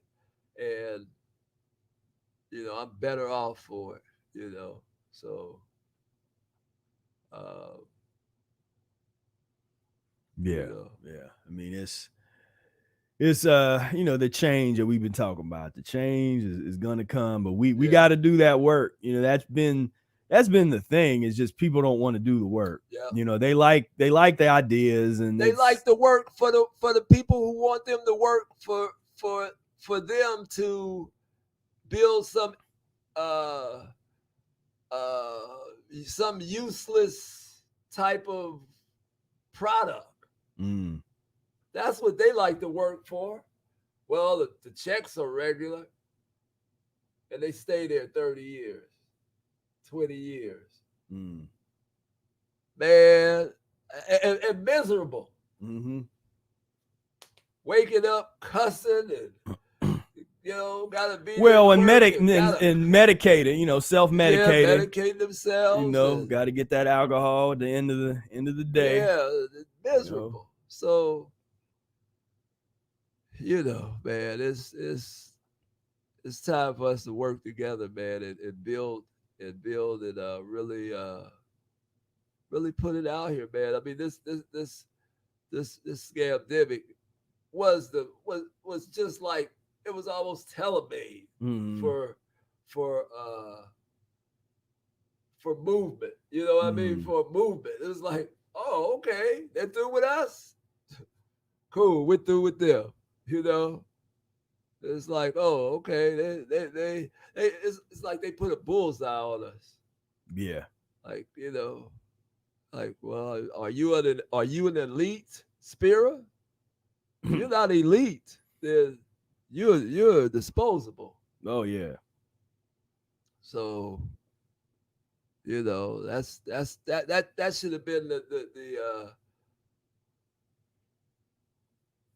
the bell ringing for us to, Yeah, well, and you saw me. Yeah, I'm a pretty optimistic person, and I got excited at first because I was like, oh, people are waking up. We're gonna march. We're gonna do it. Woohoo! I got real happy. You saw how happy I was for a couple months. People are in depression and they're scared. What happened to that? Them same people. Yeah, what happened to that? Yeah, I walking around with man, tearing up windows, and walking down the expressway on the road. You know, walking the stopping expressways. What happened to that? Now they wearing masks and hardened toilet tissue. So get out of here, man. They ain't doing nothing, man. But but see, the thing is that constipation can't fight constipation. Right. Yeah. Write that one down. Yeah, constipation can't fight constipation. It just can't. Yeah, it just can't. So, and that's what happens. So, to fight constipation, you have to be trying to deal with becoming not constipated. You know what I mean? That's what your mission is to clean yourself out. So, what is this you're looking at? I'm just trying to find some, which they seem like Google made it a little hard to find. I was trying to find images of some of those protests. The biggest, I think the lives don't matter. No, the biggest ones I think were in terms of like the no lockdown was really in Europe, but they didn't report them over here. You know, if you were watching, as you talked about the TV, they didn't report these uprisings that were happening over in Europe that were the resistance in Germany and I think some in England and different places where they was at least trying to say, look, like this is going in a real bad direction. Like we was already here. We've seen this. We've seen this movie before, right? And we ain't going out like that again. Right. And so they, but what the government's always good at doing is they infiltrate and they find ways to to kind of radicalize the message in a way that makes it look very very ridiculous and crazy and then infringe. And they did a great job of it this time. Where they bring in all this, this Q stuff and all this, the conspiracy. I mean, that's their bread and butter is like, let's inflict all these conspiracy theories because for the mainstream, they will never get on board because it's they put in these bizarre, it's like partial truth. They're masters of this. A little bit of truth and some fiction, and put it together and make it very, very just kind of outrageous to the mainstream mind. And so you can never mobilize the mainstream because now you've effectively created this small group of people that are real passionate, but are just totally misled. And they don't know really why they're doing what they're doing. And you can't build movements like that. And so they've mastered the ability to shut movements down using that, using the conspiracy theory. For your rites of passage feeling, you needed that feeling. Like, well, yeah, I mean, I'm just saying, it's like, regardless of where it went somewhere with you. It empowers you. Because you had another kind of reason anyway. So this was like, okay, this is a fire up moment. Okay. Right. Yeah. I mean, you got to go with it when you get that inspiration. You got to, go with that. Go with it. No matter what's going on. Yeah. You fired up. I'm ready. Yeah. It's like, all right, I'm fired up now. I'm fired up, and so it's more than me and Brother Aaron. Right. It's a bunch of folks. A bunch of people. They might not be thinking about the same thing, but at least I I'll have my little, because I would see you would be talking about mucuslessness Yeah. in the middle of it. They'd be like looking and be like, oh yeah. Yeah. You would boastfully have your agenda, like, right. Pus and mucus is the reason why all this is happening. Right. And people wouldn't be rejecting it. Right. They would be looking. They'd be like, oh, you got a point. Like, wow, So it's like, you can't. I was having them conversations with people. You can't talk about and be trying to raise your hand in the face of the oppressor when you eat and live like them. Yeah, exactly. And people are like, oh, you got a point. It's like, how are you gonna be out here, getting shot at by these psychopaths, and then you go to the same restaurants and eat right next to them in the booth, like they're in a booth behind you. Right. Excuse me, can I use your ketchup? Yeah, like, yeah. It's like, can you pass the salt? You pass the salt. Pepper, thank you. Like, I'll see you tomorrow. See you tomorrow. See you out there. See you tomorrow. And we got something for your ass tomorrow. Yeah. Man. It's that kind of cohortness that they carry amongst themselves, and that's why it didn't do anything, and it won't do anything. And if you can get a fair amount of people to go mucusless, you would see some change. Yeah. You would see some change in whatever the environment was. It could be a workplace. It could be an even protest. Well, and that was always what I was trying. And we got started with that. And the next time it happens, we'll take it a little further. It's like each time, because it only happens, maybe once a year or something. I mean, you'll get the opportunity to mobilize like that, where people will feel that. And what I was trying to do, and Q was jumping on, and Reese, where we was like saying, okay, look, let's participate in this movement and start to and lead it in this direction of the mucus-free, the physiological liberation, and put that into the conversation. And because that's it can be effective, once you really, you're dealing with that in the right way. That's one of the ways that this can go down in terms of a trend. Like, that's kind of a faster way, and it probably won't end up being that way. Won't be the way, but it could be. The power of mobilization, and that's why I always try to get people to study that and study that history, because now you're talking about how can you reach billions of people and not just give them information, but inspire them to movement and act. That you have to have that kind of mobilization. It's not gonna go through the TV. We say the revolution will not be televised. It's not gonna be like, okay, here's a millions of dollars. Let me get an ad. Let me take out a Super Bowl ad. It ain't gonna go down like that. It's gonna be an organic kind of thing. And in these moments when you have the mass mobilization around the world, especially when it's a righteous mobilization for something, that's the energy of when you can tap into that.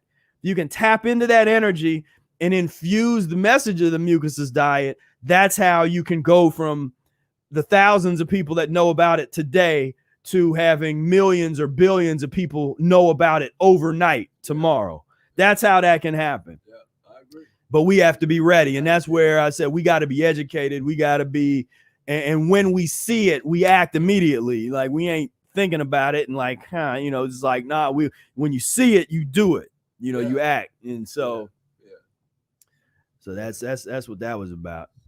Yeah.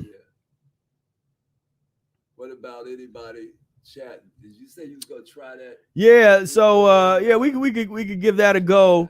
So what we're gonna do now is if anybody is out there, if you have the video capabilities on on your device or phone, or you're in front of a computer that has a some kind of whatever, the video, and you got a decent internet connection, then we're going to have a few people on the show to say what's up. If you got a question, you can ask a question.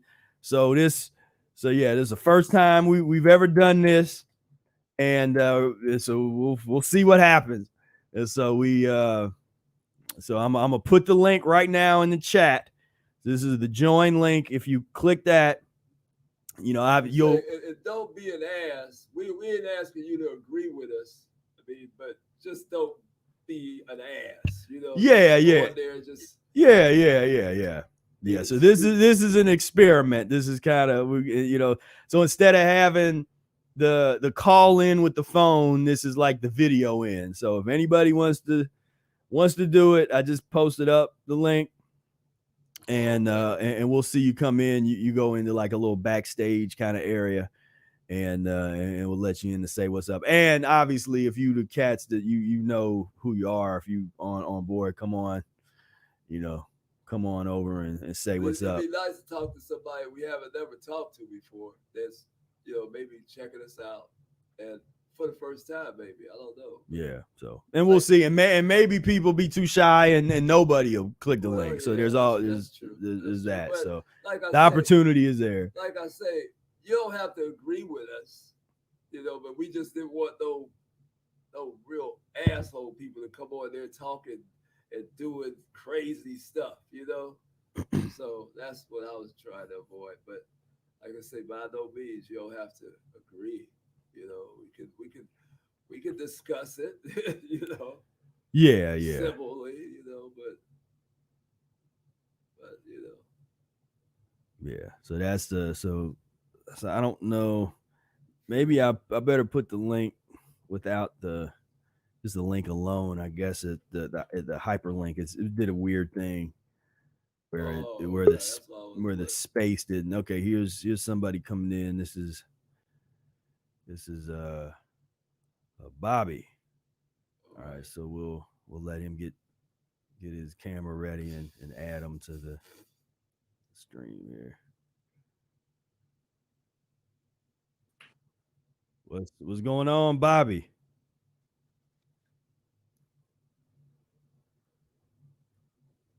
Oh, he looks like trouble. But he didn't have. You do have to have a pretty strong internet connection for this to work on this platform, or it won't work. So, got to have a good internet connection. There he is. Okay, he's back. Bobby, what's going on?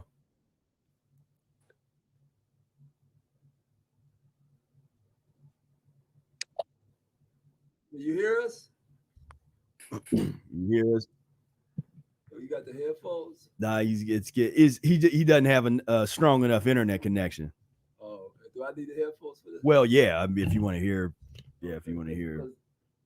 Because I could hear. Just step up. Move. Oh, okay. There we go. Is it coming through the headphones? No, that's why I took them off.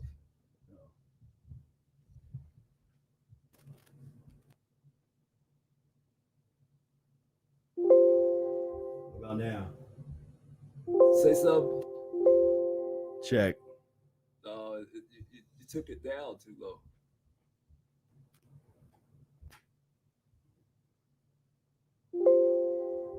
I can hear it. Yeah, say something.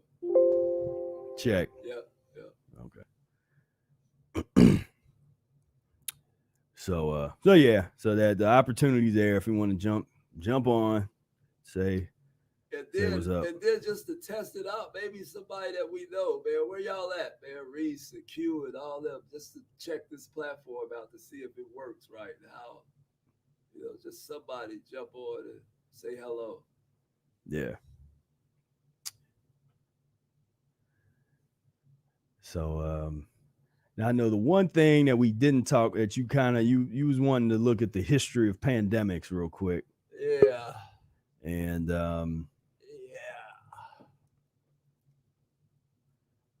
So we'll kind of go What's into killing this. the people?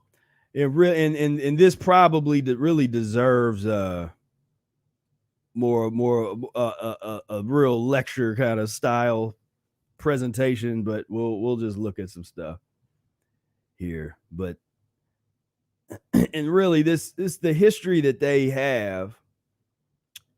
Now, when you And say they, you talking Western Europeans? yeah, I mean, it's just what we have access to. They only go back so far in terms of when they're really talking about the history of these pandemics. But it's just and I don't know if you had a particular point that you really wanted, because you brought it up several times. If there's a point that you want to make on it, like I wanted to look at what pandemics look like as time goes on, as history moves, is the what was it called, the black the Black Plague. I mean, that was I mean, that's kind of the one. Took on our name to be black people, so it took on the Black Plague, bubonic plague. Yeah, you wanna okay, but well, bubonic and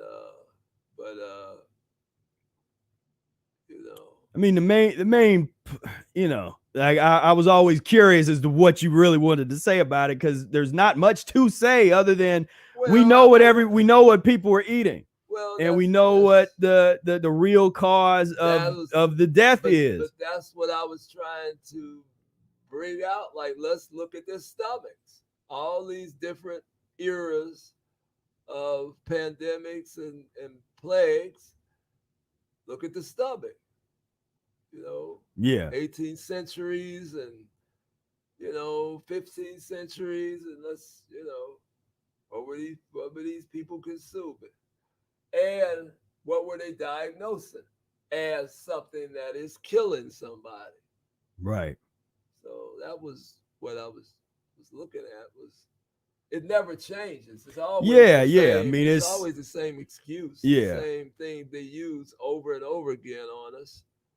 And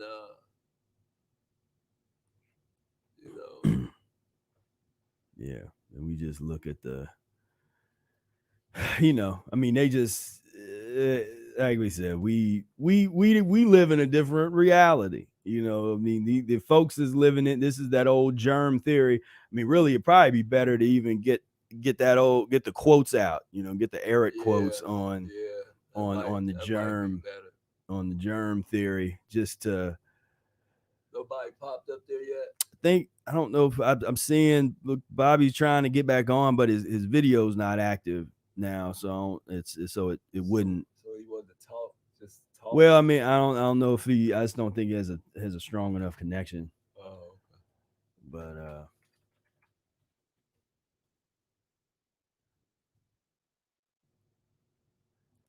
I'm gonna bring up.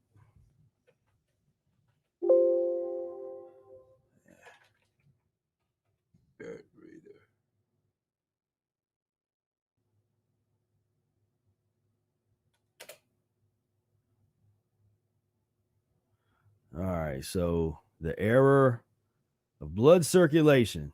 Now, this is, I guess I could share the screen. This is my little medical physiology, pathological physiology continues to find diseases, that is the cause of disease, with the microscope, and germ theory is now fashionable. They will never find the truth and never understand what disease is as long as they have a fundamentally wrong conception of blood circulation and of pus and mucus poisoning, I add. Right. As unwritten. Yeah. And some other places where the germ is not that germ. Well, and in my note, he goes on to challenge the germ. Arnold Ehret goes on to challenge the germ theory and asserts that albuminous foods play the most important role in most human illness. The biologic, physiologic, and much of the dietetic and pathological teachings of this day and age is founded upon the assumptions that the white blood corpuscle is a living cell that is differentiated into the tissues of the blood and goes into and is a germ devourer, devours the germs. But basically that's where Eric challenged that in time. I mean, they're still dealing with the germ theory. I mean, all these years later, that's still the foundation, the of all of this, the the diseases and the virus and this microscope. We're still looking at all that, but like I said, let's deal with the real stuff, real life, real life pathology that's 100% preventable diet. None of this has to be on here. None of these pictures have to be in existence. What's my man here eating? What's this person that lost the bottom of their feet? What were they eating? What was this person that got the gangrenous finger eating? Disgusting. What was this person that had the knee amputation? What were they eating? Pork chops. That has to be. In fact, write that down. That's gonna be we got to make that into a t-shirt. What were they eating? Because that's the question for everything. Yeah. For all of the pain, the suffering, the sickness and disease. That is the first and most important and might be only question. What were they eating? Yeah. The blood, the circulation, they'll try to say, well, it was just inborn, this blood disease and this and that. What were they eating? People get tired. What were they eating? Get tired of hearing that from us, man. We always, God told me, man, it ain't about the food all the time. I was like, yes, it is. Yeah, it is. It's all about the food all the time. Take the food out of the equation then. Yeah. If it's not, then take it out the equation. Yeah. That's what were they eating? Let's see. I think Bobby's back on. I think he's fixed his. Looks like he might have fixed his connection. Let's try again. Well, what's going on, man? Hi, Professor Spira. Hi, Brother Air. Hey, how you doing, Brother Bobby? Excellent. Thank you for having me. Really, such a privilege to talk to you both. Oh, thank you. Yeah. So what's been going on? Well, just to let everyone know, I've been doing maybe 6 months on my transition journey, and I've been doing a fast at the beginning of each month, 1 or 2 days, but it'll be a whole week thing, it'll be maybe 3 days fruit fast and then 3 days regular just water fast. But I just had kind of just a quick question, and just with both y'all's experience and stuff. Usually I have kind of what Eric kind of talks about with that greater sense of vitality during my fast, a bunch of energy. I play soccer, I dance and I do all this stuff, whatever. But anyways, one of my most recent fasts for this month, one of the days, I was just I felt sicker than I felt in a long time, it was nauseous and headache, and I really couldn't get up. And it wasn't until I had a smoothie that I felt a little bit better. But it's not really what I wanted to do. But I guess what I'm wondering is just what is your guys' experience with feeling sick during fasts? Well, that is it's part of it. That's part. Every fast isn't going to be a walk in the park. So some of the fast, and if you fast long enough, you'll go into different periods where you'll go through usually those first couple days might be rough, and sometimes when you if you're low enough, then you just need to, like, I always use the term shut it down. And that means, like, I'm turning off the computer, I'm turning the phone off, I'm gonna go lay down and just be, and let the body do what the body's capable of doing. Just let all that stuff kind of go. And sometimes if you do that long enough, do that for a day or a couple days or however long your body demands, then all that vitality comes back again. Then you feel, it's like you can feel that stuff leaving you, and all of a sudden you're like, oh, all right, I'm back again, and you pick up where you left off. And that's part of the art of the fasting process, knowing when to hit the gas, when to hit the brakes, when to get out, when to break it. And but you're definitely gonna go through that, go through those periods of not feeling your best, feeling kind of weak. And that was something your brother Air always kind of warned me about, or at least was open talking about that part of it, kind of that rites of passage aspect of it, of you're not always going to feel 100%, and to don't let that deter you or to scare you off thinking, oh, wait a minute, this isn't working. I'm not able to jump tall buildings in a single bound right now. You're on Mother Nature's operating table. Yeah, forget about that. It's like you're doing this heavy, deep surgery without a knife, without a scalpel, and so it's a privilege to be able to do that, to be able to kind of go through that, because you don't know, especially younger, what that would have been. So you go through something that's unpleasant now at the age that you're at now, but if you hadn't gone through that might have been, in 20 years, that could have been a stroke, because you never eliminated that, and your body never had the opportunity to work that out of it. And so how long had you been fasting at that point? That was like day 4. Okay, so what were you doing? Water, juice, or dry? Or what were you doing? Water. Yeah, it was water for, well, it was like juice for 2 days, and then the fourth day, or like, then it was like water for the next 2 days. So like the fourth day I wasn't feeling good, and so I just decided to like lay down for like half the day. That's why I never fool with water, because water can really, if you start out with juice, I'm just a proponent of, if you start out with juice, finish with juice.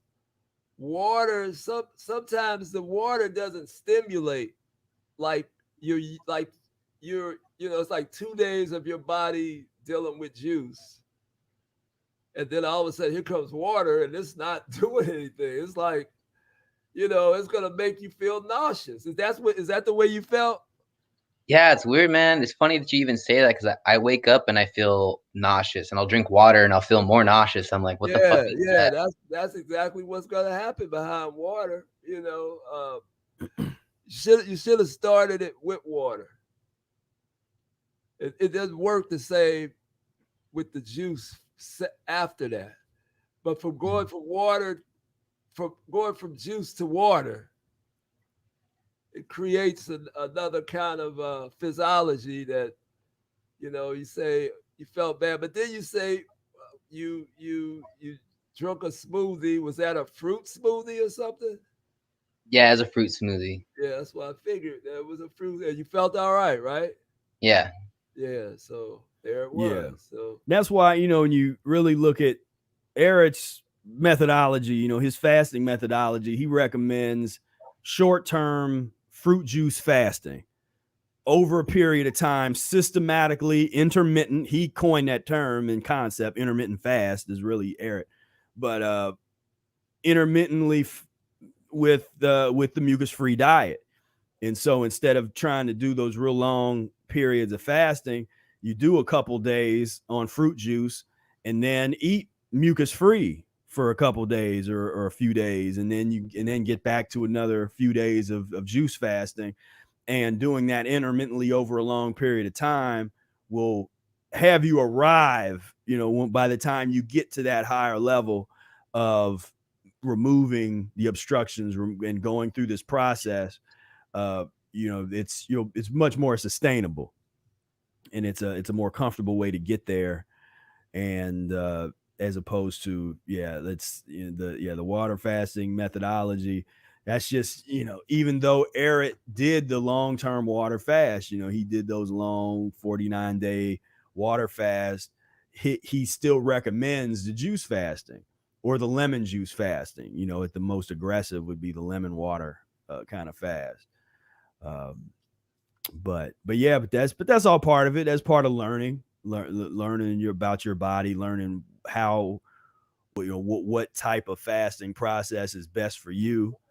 And always bringing the diet along with it. And for me, whenever also, when I felt like what you were talking about too, I would immediately do a lemon juice enema, lemon juice and distilled water enema, and go lay down. Are you doing enemas?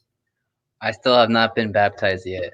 Oh, okay. Well, you gotta, you gotta get baptized, bro. Yeah. That's a huge. You talking about like nauseous and that kind of. That's game changer, and definitely when you fasting. That's the one thing you really want to be irrigating the colon out as it was, especially early on. Why don't you want to do that? Why have you been hesitant? Probably just like cultural, just like hesitance. You know what I mean? Just like being a guy and just be like, nah, I don't stuff up anything in my butt or anything like that. Yeah. Well, yeah. That's what. I never thought like that because I know I'm not homosexual. That's not. So that's what we're relating it to. Like, well, I don't stick something in my butt. Well, I didn't ever have a problem with sticking. It just never. That never came up, as far as that, like thinking like that. I was like, man, this is supposed to clean me out. I'm supposed to feel better. Shoot, I'm doing this. Yeah. I don't know how people relate that to like this man thing, I don't stick anything up my butt because I'm a man, and that never. Yeah, I'm just keeping it real with you too, because I just I don't really know why I don't. That's just like kind of where I would land with it. It's also like it's kind of an investment, the person that I'm looking to do my enema, they're like $50 or $60, so I just have to like put a little aside for that too. But it's also priority and all that too. What are you talking about? Like, nah, you can do your enema in $20. You can get a bag. Where you at? You get get you a $10 bag. Yeah. A $12 enema kit, and get you about 5 lemons and some distilled water, and you can do your first enema under $25. Yeah, I've seen that. I haven't really put in the research for that Where are you at, man? Are you in America? Are you in America? California. Oh, you okay? Well, California, yeah. Yeah. There should be there's a lot of enema bags on every street corner, and out in California. A lot of practitioners out on the West Coast, man. You gotta get you a bag, man, and experience the whole enema piece, man, and start cleansing like that, because you're kind of experiencing half of the mucusless diet now. Yeah, no. Yeah, you've told me that one before, man, for sure. I really do want to get on it, but I don't know, just do it, man. No excuses, no, but just it is what it is for me. Just go get you a bag, man, and hook it up, and let us know after you do the first one, do the second. What do you say, Spira? Always what you say? Do it for 2 weeks. Yeah, that's kind of my thing. When you're getting started, just give it a chance. Do it for 2 weeks, and that'll That's that'll every let day. you know. That's every day. Yeah, I mean that'll let you know where you're at. And I just shared the definitive how to do a lemon juice distilled water enema video that we put out last year in collaboration with Mr. Q Ortiz. And cut Q cut Q on the toilet, see. There we go, there go Q. Yeah. Cut Yeah. Q. Oh, okay. Oh man, Q on his head, cut Spira, get out of there. Let Q come in. Yeah, that's and then down here, I need to fix it, but there's the Q is a West Coaster too. He's out there on the West Coast too. San Diego. I'll have to link up with him. Yeah. It'll take forever. But this is it's also had a blog post that's connected to there's a link to it down in video, but this has like the how-to, the actually written instructions on how to do it. We just did a website upgrade and I need to reformat this. It's kind of pushed it all together. But this is how you do it. You get the fasting going, but doing the enemas with the fast will transform the whole fasting experience. What are you eating, man? What are you eating? Right now I've been trying to stick to just fruits and like soups and potatoes, like sweet potatoes, and some like kind of like cheater vegan meals, every now and then. But like I've come a long way in like about a year or so. So I've just been trying to be like conscientious of that. When was the last time you ate meat and dairy? Oh yeah, it's been a second, maybe about a year or more. Oh well, you're doing good then, man. I mean that's kudos, bro. Yeah. Yeah, I'm super like super like passionate about it right now. I'm like trying to start like my own business to, help people get more, healthy on this type of level, Well, how you gonna do that, man? And you trying to get it together? Well, I just feel like just building the bridge for some of the beginners, you know what I mean? Like even just like helping people go vegan is just like part of like the frontline process for me, or like, part of the battle. Like for some people, it's like getting them to even just eat plant-based, like let alone talk about mucusless. Yeah, well, yeah, we know a little bit about that.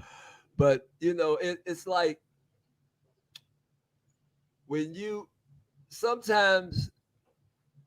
start talking about becoming plant-based and becoming a vegan, sometimes a lot of bad habits come out of that in terms of because the key to any of this is how to transition through it.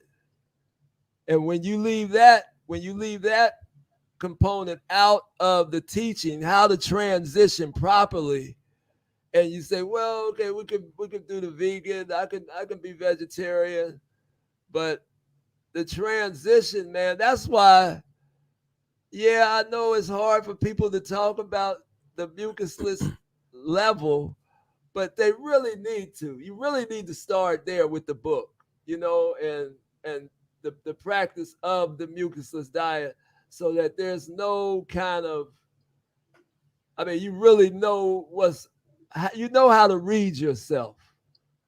Because when you start dealing with veganism and vegetarianism, you kind of guessing. You just check this out, do this, you know what I mean? It's like, you want to start properly. If they're gonna be interested in a plant-based, they need this. And I'm real biased, man. I just think the mucusless diet is where you start.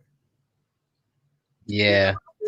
I can't talk about and the sustainability argument, because I'll have this discussion with hardcore ethical vegans, and I'm saying if you're not getting people into the Mucusless Diet Healing System transitional methodology from Jump Street, you run the risk of, I don't care how empathetic these people think they are. We have case study after case study of people that had so much love and pain and just feeling for the animals, but they couldn't maintain a vegan diet because they had no transitional methodology, no method to what they were doing. And it happens every day. People that were, I tried veganism. I was vegan for a year. I was vegan for 5 years. It didn't work for me. I feel bad about the animals. They gained weight, and they were vegan, but they gained a lot of weight. All of us, and it's just. But the key, which is what I'm always constantly talking about, is the transition diet. It's not about being 100% mucus free. No. It's about dealing with the system. Yeah. And that's the key. And I'm gonna read this. Here's this little excerpt. So this is out the Mucusless Diet book, but this is where Eric's talking about the internal baths or enemas. He says, during the transition period, even though you have regular bowel movements, it is advisable to wash out the lower colon. The sticky waste, slimy mucus, and various poisons which nature is attempting to eject should be helped along as much as possible. So right there, he encapsulates it very nice, because you gotta put in why you do it. Well, the sticky waste, the slimy, slimy mess, all of this stuff, all this good stuff, which I saw all of these pictures. I had all of this come out of me. I've seen all everything that looks like all this, and each one of these, from the black ones to the green to the brown, we've seen all this come out of me with enemas and during the fasting process, especially. All stringy and stuff too. Yeah. Damn. Oh yeah. That's real. I mean, when you start really doing this and you start digging in, this becomes part of your reality. Like parasites are real. Yeah, this is coming out in droves. Like, you thought you were clean, you thought you were all like, well, I eat pretty clean, and and you start really digging in, and you're like, oh, never mind. Yeah.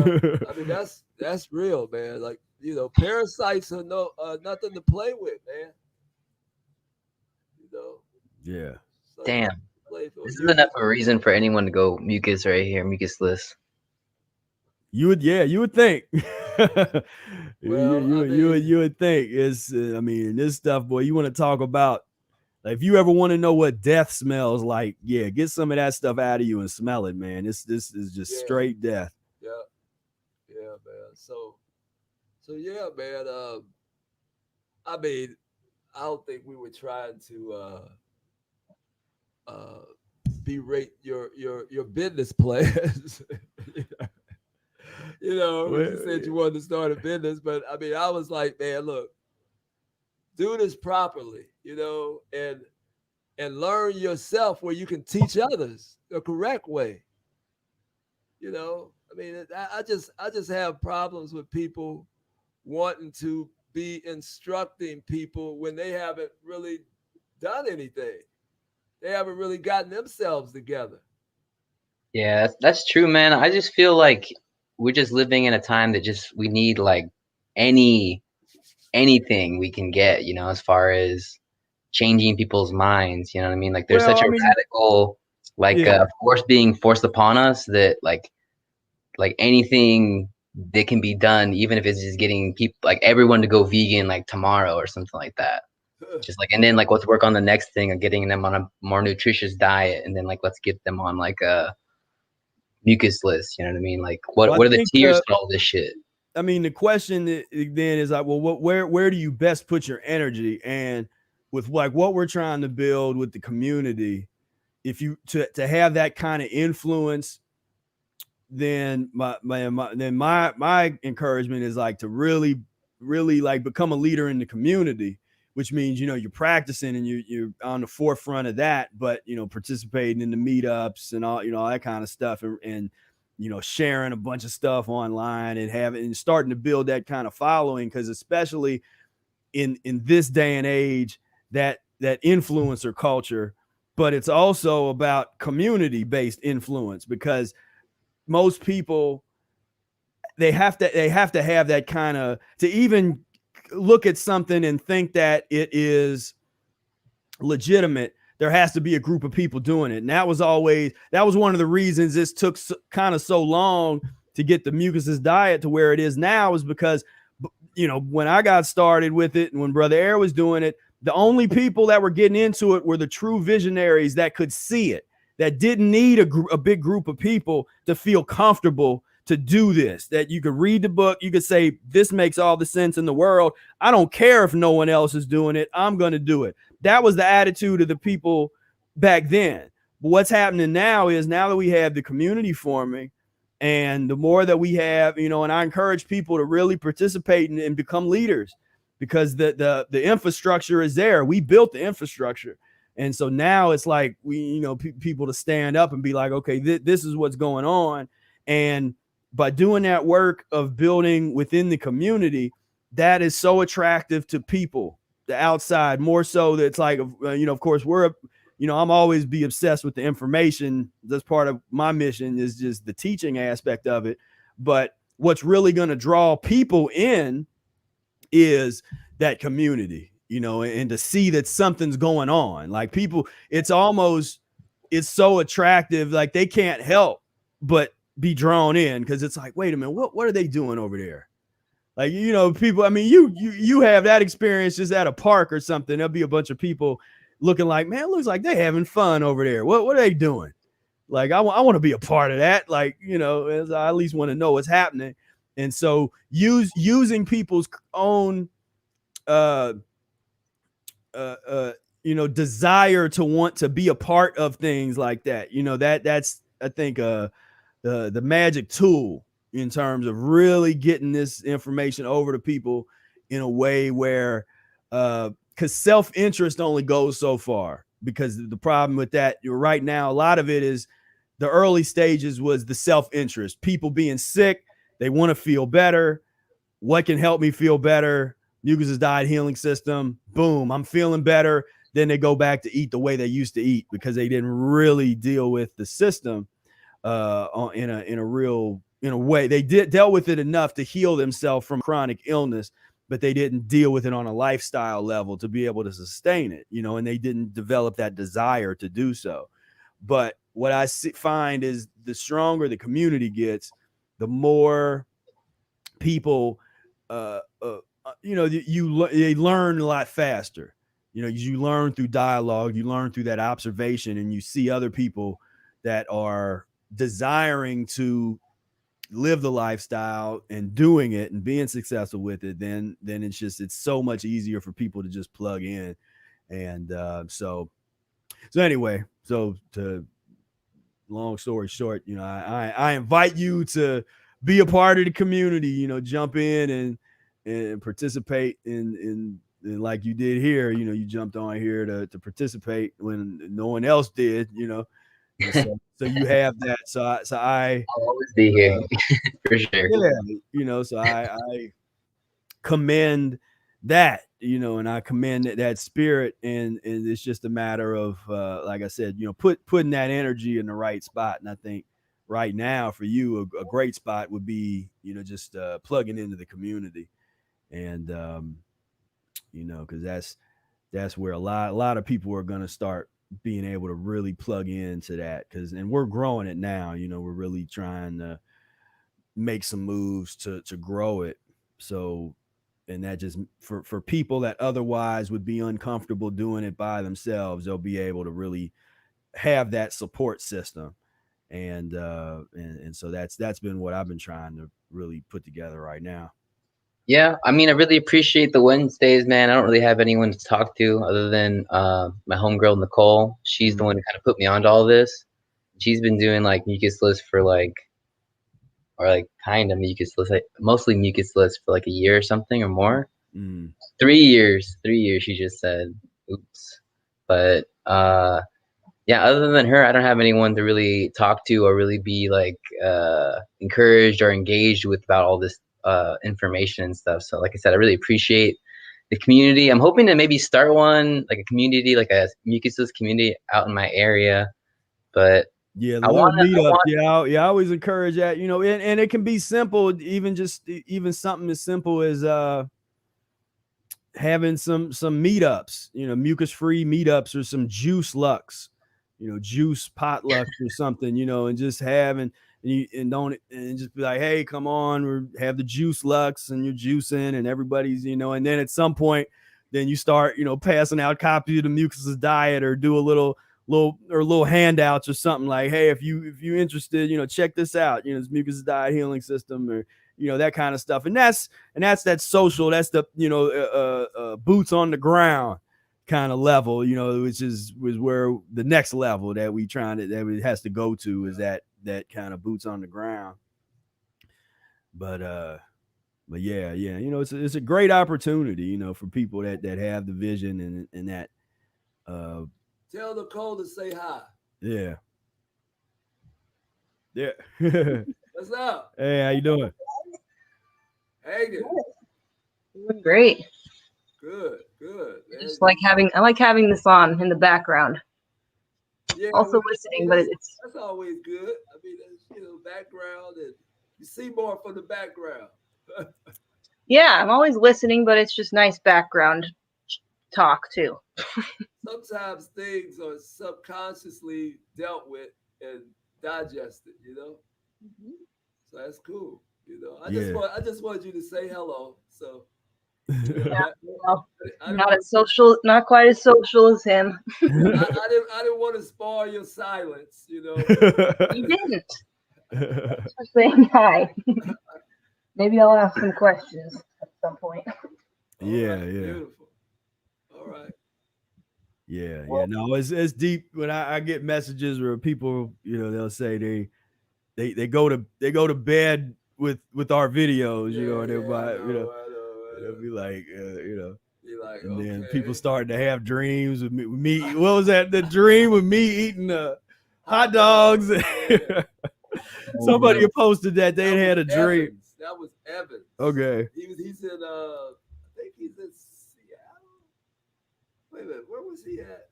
Wherever, but he said he had dreams of you eating like hot dogs with no buns. You were just devouring these hot dogs. And then I came along and gave him I gave him the Brother Air lemonade or something. Okay. And he said he was all right after that. I was like, wow, you had us both in the dream, but yeah, that's something. Yeah. Cool. Yeah. I think I'm gonna get going. I have some sweet potatoes in the oven that I think are just finished. Yeah. All right. That sounds, do your thing, no oil, no salt. Promise. That sounds like a plan. Stay in touch, man, and let us know what's happening, man. Get your bag, man. Even if you don't use it, just get it and have it. And have it sitting there, yeah. Just look at it. You put it in the middle every day. You can look at it every day. You know. It's on the top of my priority right now for sure. All right. Yeah. Okay. Cool. Me and Nicole are gonna go get 2 new bags so we can start doing them together. Beautiful. Yeah. All right. All right. Peace. All right. Yeah. Thanks for tuning in. Peace. Thank you. Yeah. So that was a nice little conversation. I like that little platform, man. We never done that before, but that's cool. What's that? That little platform of how they pop up and they can talk and and we can talk and you know, so you want to do? Is anybody else there? Do one more? Well, no one else. If anybody, if we want to do one more, I've got the link up there. If you want to join in and join in the video chat, and I was trying to go to at least. Well, it's almost 11 now. Yeah, so yeah, it was just. So yeah, we'll be wrapping up here soon. But I see Michael's on here. Wolfgang was going on. Wolfgang, that's your crew, right? Yeah, we got the crew. The crew's on here. I haven't seen Reese pop up yet. He might be here though, and not commenting. Wow, that's a lot of folks. A lot of things. Ignacio plugging in. Yeah. It's been a good session here. We got our unleashed. Unleashed. All right. So you can't Let's see. Okay, we got looks like Obacon. Oba. Uh-oh. Oba's plugging in. What's going on? Does he cut his hair? Oh, Good to see you. You cut you cut the was the Calamari Chris? Oh man. Did you cut? Oh, okay. I see your hair in the back. Okay. Nah, ain't no hair in the back. You got it right. All right. What's Oh up? man, it's good to see you guys, man. I'm just plugging in and saying, hey, how y'all doing? Nobody else saying anything, so. Always good to hear from you, man, and see you, man. What's how long can you hold your breath now, man? Man, you know what? I don't know. I really haven't checked. I'm focusing on some work now, man. You know, it's good to be able to do that, but I'm focusing on fellowship and getting things together, you know. Oh wow. Okay. Yeah. And really been focusing on my fasting. That's really what I'm focusing on. Okay. Yeah, I've never really done a longer fast. I've always been into like the weekend, a couple of days here, a couple of days there. So now I've been hitting it a lot harder. Okay. So I can be ready for that. Yeah. Good, man. Right. I mean, that's what so how is the eating thing going? It's been going better than. Oh man, I think I got into a groove to where it's like it's not even a thing. Like I've been for the past few weeks just been hitting some strong beet salads and with some apples and sauerkraut. I haven't been using any salad dressing, so that's been real good. That's been a good part of where I'm at. I don't even crave any kind of salad dressing. I go straight for the greens and the beets. Really, I've been raw beets. Been digging into that, and I go with probably like about one meal a day, and it's just been very easy for me, very easy. So now I'm going on a day fasting here, and I want to go for a week, and then see where I'm at the end of that week, and then just take it to wherever it needs to be, you know. So you started feeling like you needed to fast longer. Oh man, yeah. For some reason, like I never done that. You know, I've just been all about the, you know, what Eric says about like just a 2 days fast, 3 days fast, and it wasn't last year. I barely fasted at all, but the year before that, I must have fasted every weekend for like the first 3 seasons from about February to October. Every weekend I was fasting. Wow. So that's a lot of fasting days. Why did you feel the need to do that? Was that just something that you It was just to see what it was about and to like see what breaking fast, getting better at breaking fast. Really getting better at breaking them. Yeah, so that yeah, that's an art form in itself, is how to break a fast. That's a whole kind of another art form, man. The proper way to break a fast is really something, man. Yeah. So I just feel this about that time. So yeah, I see you brothers there, man. It's only like 30 people in the chat, so I'm like, man, I gotta chime in and at least say hey. Yeah, you know? I'm glad you did, man. We always talking about you, man, and I don't know. Hopefully, man, we're gonna try to do the Eric Day this year, man. Hopefully, you can come, man. Man, you know, this whole COVID thing, man, it just really shocked me. I shouldn't be as shocked as I am, but it really has, man. I've lost so much faith in common sense, and it's just all I could do is really shake my head about it. But at the same time, you know, it's brought me some of the best things that I've experienced. You know, like it's you know, how the feeling where it's like lonely at the top. That's kind of how I'm feeling, because I'm feeling great about my fasting life. I'm feeling great about like my life. I'm paying bills. I'm still doing things, and I can't see how anybody stayed in the house all this time. I just don't understand it. I just don't understand it. Is that what people are saying that they did? Oh, people are doing that. Oh yeah, they're doing that. I mean, there's people that haven't left their house in months. They're having it because everything can come to you now. You got the Instacart and DoorDash. They have every meal is brought to them, every grocery. And so, yeah, there's people living that life, man. So that's folks who I guess who are getting fixed income, coming to their house or going into their bank account, and they stay in the house and they don't, they don't even go for a walk. Yeah. I mean, we got family members in that type of situation. Right. It's real. So being in the service industry, like I've seen how it's really affected that, and I get to talk to a lot of different people with some of the work that I'm doing now. And I've worked on a farm for the past year, and tried some of the off-grid thing, but I just realized that it's really not about like just surviving, if that makes any sense. It really is about getting just the connections you have and the relationships that you have. And, I've inspired a lot of people through just how they see how I eat.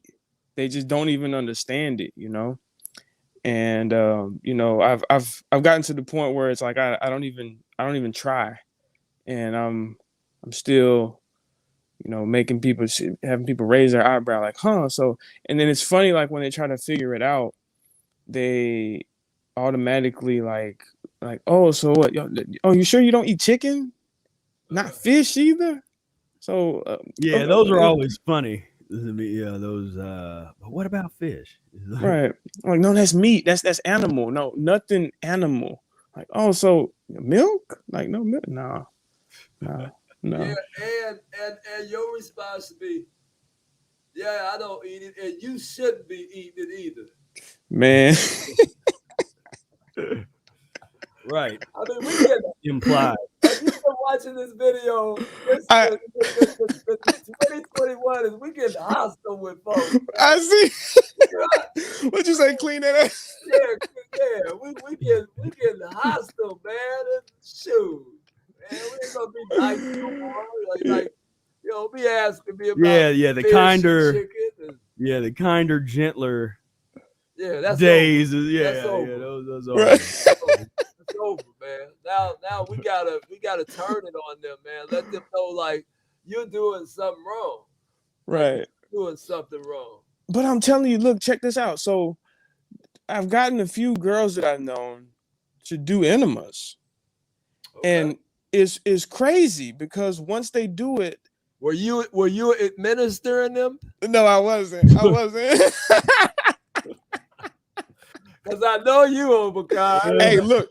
That's part of why. That's part of why I need to get. Why I feel like I need to get back into fasting, because I always go back to what got me onto the Mucusless diet and listening to you guys is when Brother Air will talk about how you just can't control yourself. For some reason, you just can't control yourself. And then, you start eating different. You start eating and consuming and doing, and it leads you to doing different things. Yeah. And then you go and you do enemas and you just build this routine. And it's like, it's no effort anymore of trying to stop yourself from doing something that you regret. Because the things that you regret mostly come from being constipated. There you go. Yeah. There you go. And you just can't be yourself around other people. It's like everybody else is being themselves, but you just can't be yourself. But that's changing. That's what we're saying is changing now. Now we're taking a bold stand at really when people talk about, well, you don't eat chicken. No, I don't eat chicken, and you shouldn't eat it either. I mean, like, really, let's turn it on. Let's really let them know that this deaf culture is is unlike unacceptable and Yeah. unacceptable now. Right. You know, and so yeah, we might have to be a little rude, but a few bar fights, and shit, you know, but we that's Yeah. the way we gotta go is, so Right. Yeah. So that's good, man, that you but see, you always come back around to doing the right thing, though, man, because I know how you kind of I never leave. I See, know, that's what I I'm stand saying. at the You front don't really door. I'm staying at the front door, you know. Yeah. It's like I haven't slipped up. It's not like, oh man, I'm craving meat. It doesn't happen. Yeah, It just doesn't happen, you know. Like, man, I'm telling you, everybody that I've known in Hawaii are hunters, right? I can show you, like, I've been around when they cut the throat of the pig. They hunt wild pigs and fish and all kinds of stuff. They cut the throat of the pig. The pig is just basically bleeding out for 10 minutes. You're watching the pig bleed out. Then he takes his last grunting breaths. Yeah, I watched this. You know, it doesn't, and it makes me even more like. And while they're cutting it, I mean, they cut it like just precision cut. You work with? Yes. Yeah. Yes. But that's a whole, oh my goodness. But I've seen it from the whole process, and that like they got ticks. The boars got ticks all over them. They're looking all nasty, and they're like panting real bad for that last 10 minutes. And then when he finally takes his last breaths, he's kicking real hard. And I'm like, I'm almost turning pale, you know? And I'm like, I'm looking at this like, man, and this looks good. And I'm like, oh yeah, watch, I'm gonna show you where the good meat is. Yeah. And Spira would gross us out even more.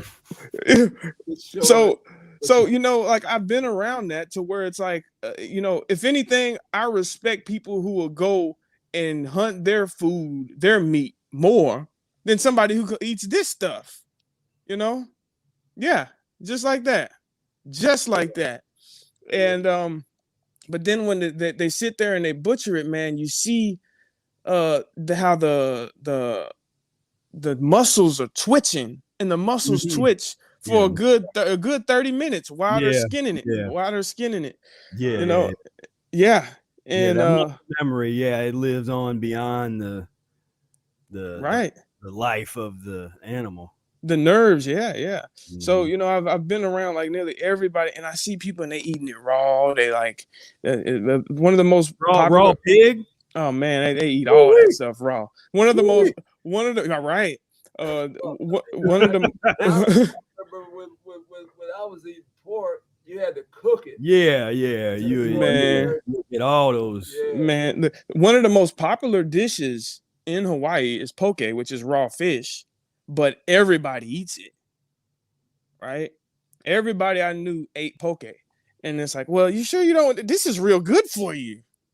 Now, what kind of fish is that? The name of the fish, or is that the name of the dish? It's the name of the dish. So they have different names for the fish. What the mahi, the ono, the all kinds. The big long list of them. But you know, they have a medley of the raw fish that they just put together, and they all eat it. And it's just called poke. But so this is what I've been around.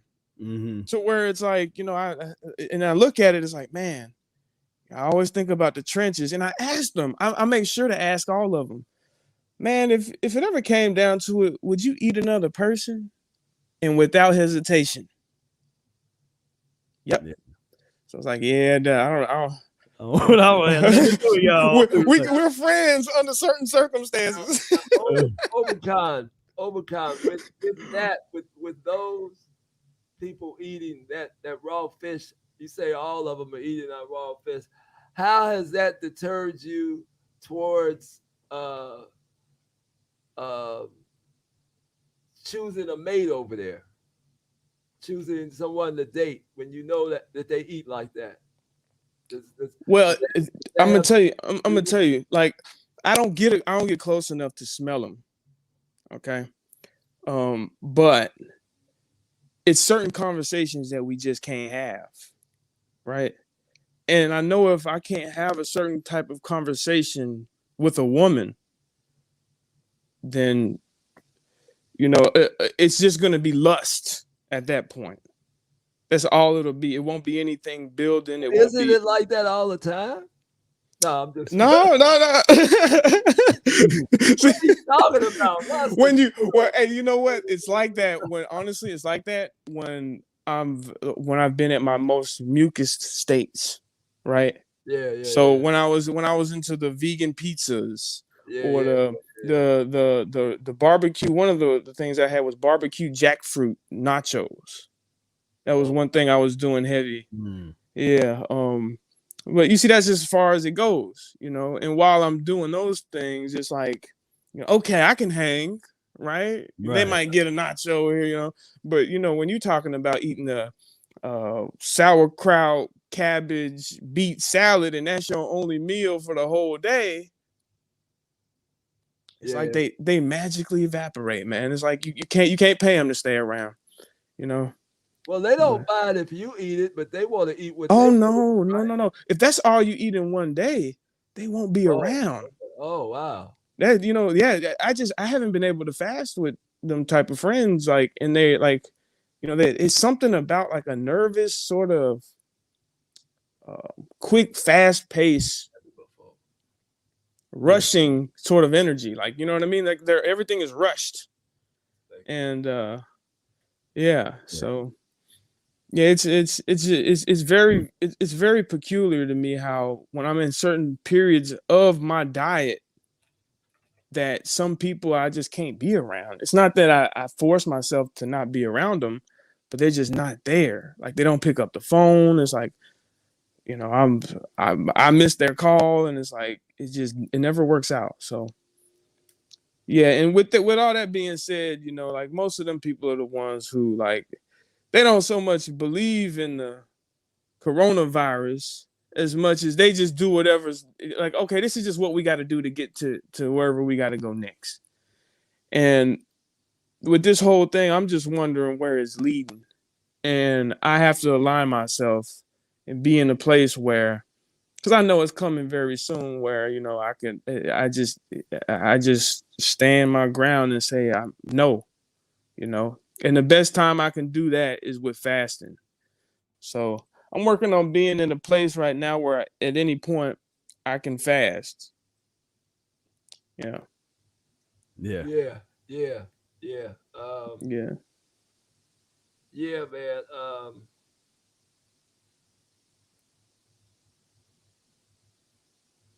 Hold on, I was just sending somebody a text real quick. But yeah, man. It's good that you how do you feel about your practice, man? You think you're like on schedule with as long as you've been into your practice? You think you're on schedule, or what do you think? Well, I feel like I'm okay when I'm looking at it. I feel like I'm doing real good because I don't crave any kind of bread. I think, yeah, on schedule, I think I'm making a lot of progress, and I'm recognizing a lot of the subtle nuances in it, right? Yeah. So I feel like it's more of not planning fast as much as just finding myself having them happen and being able to do productive things at the same time. Yeah. You know, I know there's some levels to where it's like, you know, I you just have to be in bed, but yeah, I feel like I'm doing very good because I'm not rushing anything. Now, right? are you kind of looking at Hawaii as a place you're gonna stay for a while? Man, not really. Oh. Nah. It's nice, but I'm telling you, like, it's a hunting culture, and it sounds like a good place to visit. You're right. But it's a good place to own things and to, like, start from the ground up if you have the resources. It's a very big local population to where you a lot of the locals are police officers, judges, notaries. Like I needed a notary. There's no notary around, and the one lady who was doing it was teaching her kids from school, and that was one thing I couldn't have done. There's a lot of inconveniences like that if you're not plugged into the local population. And like I was saying, my hunting friends, they some of their family was on the police force, and that gave them luxury to say, hey, look, my friend over here speeding, and he hit something, and he's dragging his crankshaft down the road, and sparks are flying, and he speeds through a stop sign, but hey, don't arrest him because he works for us. Right. So, when you start to see like how Hawaii is really a place where if you don't have resources, then you have to know people, and knowing those people comes with showing a certain level of submission to their program, because everybody has their program who's living there. It's kind of hard. Like every island that I've been to, just looking at the rocks and the stones, you have to kind of have a hardness about you to survive. Yeah. And it's kind of like that. You see women doing men's work out there, like with tough, callous hands. But it's not everywhere in Hawaii. It's definitely not in Oahu. But I was seeing how they was getting so deep into arresting people if they didn't do their 14-day quarantine, and I was like, oh, there's local people who, because they call their moms or their aunties. They're like, man, if you don't put that mask on and I see you, I'm gonna pound you. Like, wow. And they're all sick and fat. They got elephantitis in the leg, So it's that level of, wait a minute, like there's no sort of rationalizing this when they like blood. Yeah. They like blood. They really do. Like you see everything's bleeding. Fish is bleeding. It's a fishing culture and hunting culture. So yeah, you're right about that. But yeah. Yeah, like we was talking about earlier, you can have some go to a tropical place, but that tropical place might not be might not be great. Might the people there, might not be in line with what we're trying to do and what we're talking about, Right. There's little pockets of it, but most of them are like, one thing that they're into is a Wicca. It's a little Wicca witchcraft stuff, and they're you get small people who don't have resources, really. Like a lot of the people who are like working and doing like work trade deals, they you see those are where the like-minded people are, but then again, they're not the ones with the resources. You'll be lucky to find someone who you can talk to like this, who actually have resources, because most of the people there who do have resources, they just want what they want, and then they're going to get what they want, Right. But there's a lot of cheap land out there, but it's all like dried lava rock, and you have to bring in heavy machines to excavate it. Right. And that volcano's still going off out there. That's the other thing. Yeah. Right. I've been through like 7 earthquakes. When you just like 12 o'clock at night and you just start shaking. Not really bad, but it's like, man, this is the youngest island. This is the Hawaiian Islands are supposedly the youngest land formations on Earth, supposedly. Yeah. And the volcano's spewing over there like 50 miles that way, and there's an earthquake going on. Man, is it just gonna open up and swallow this? Like, yeah, I mean that's exactly what it looks like.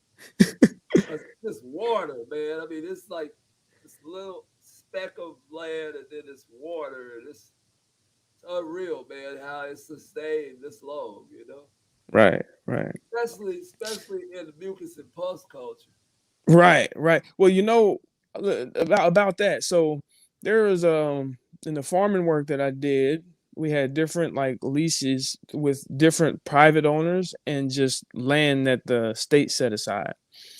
And one thing that shocked me the most is how so many people have fruit trees, but they just let their fruit just fall on the ground. And when I would go and pick their fruit, they would be mad. When I came up, no, not off the ground, because by the time it hits the ground, in one day it'll be infested with bugs. But I'm trying to get the stuff that's ripe that's still on the trees, and you're still getting people who they're not going to eat the fruit, but they see you climbing it, not doing any harm, and really what it's doing is pest control. Like, man, I'm picking these fruit, and you don't have to worry about all these bugs around. And they're still like, well, now you're talking about just constipated people, and you can't have a rational conversation or unreasonable constipation, Right. Look at somebody who's picking off an apple tree, apples that you don't want. I got that so many times with orange trees and tangerines and bananas, So.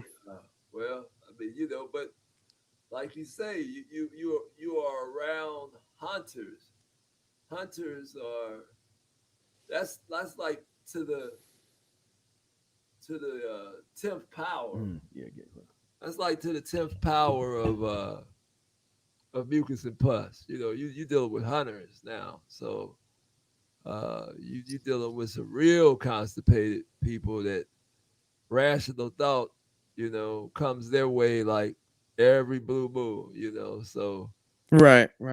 There's no convincing them. See, the guy who has to go and buy it in the store, you're like, okay, maybe I can go buy something different.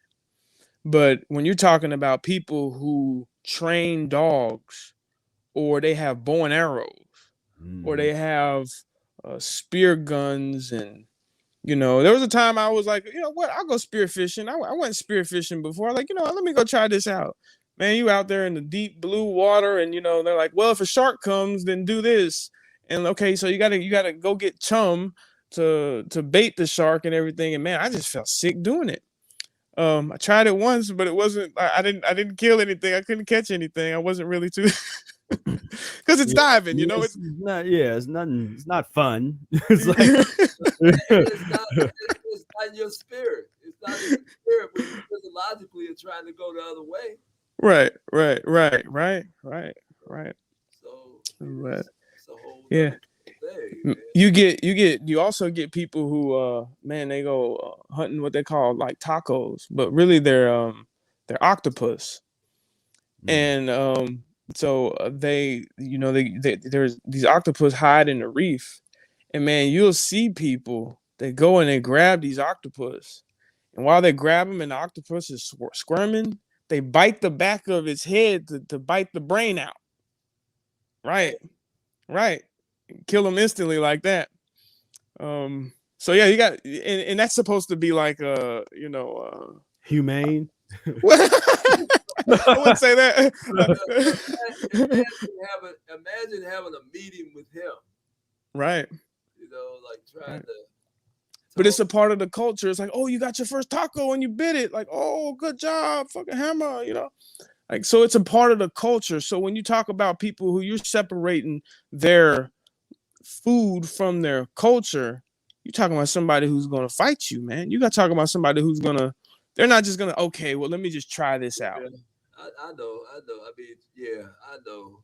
So it's hard for them, but it's that time now.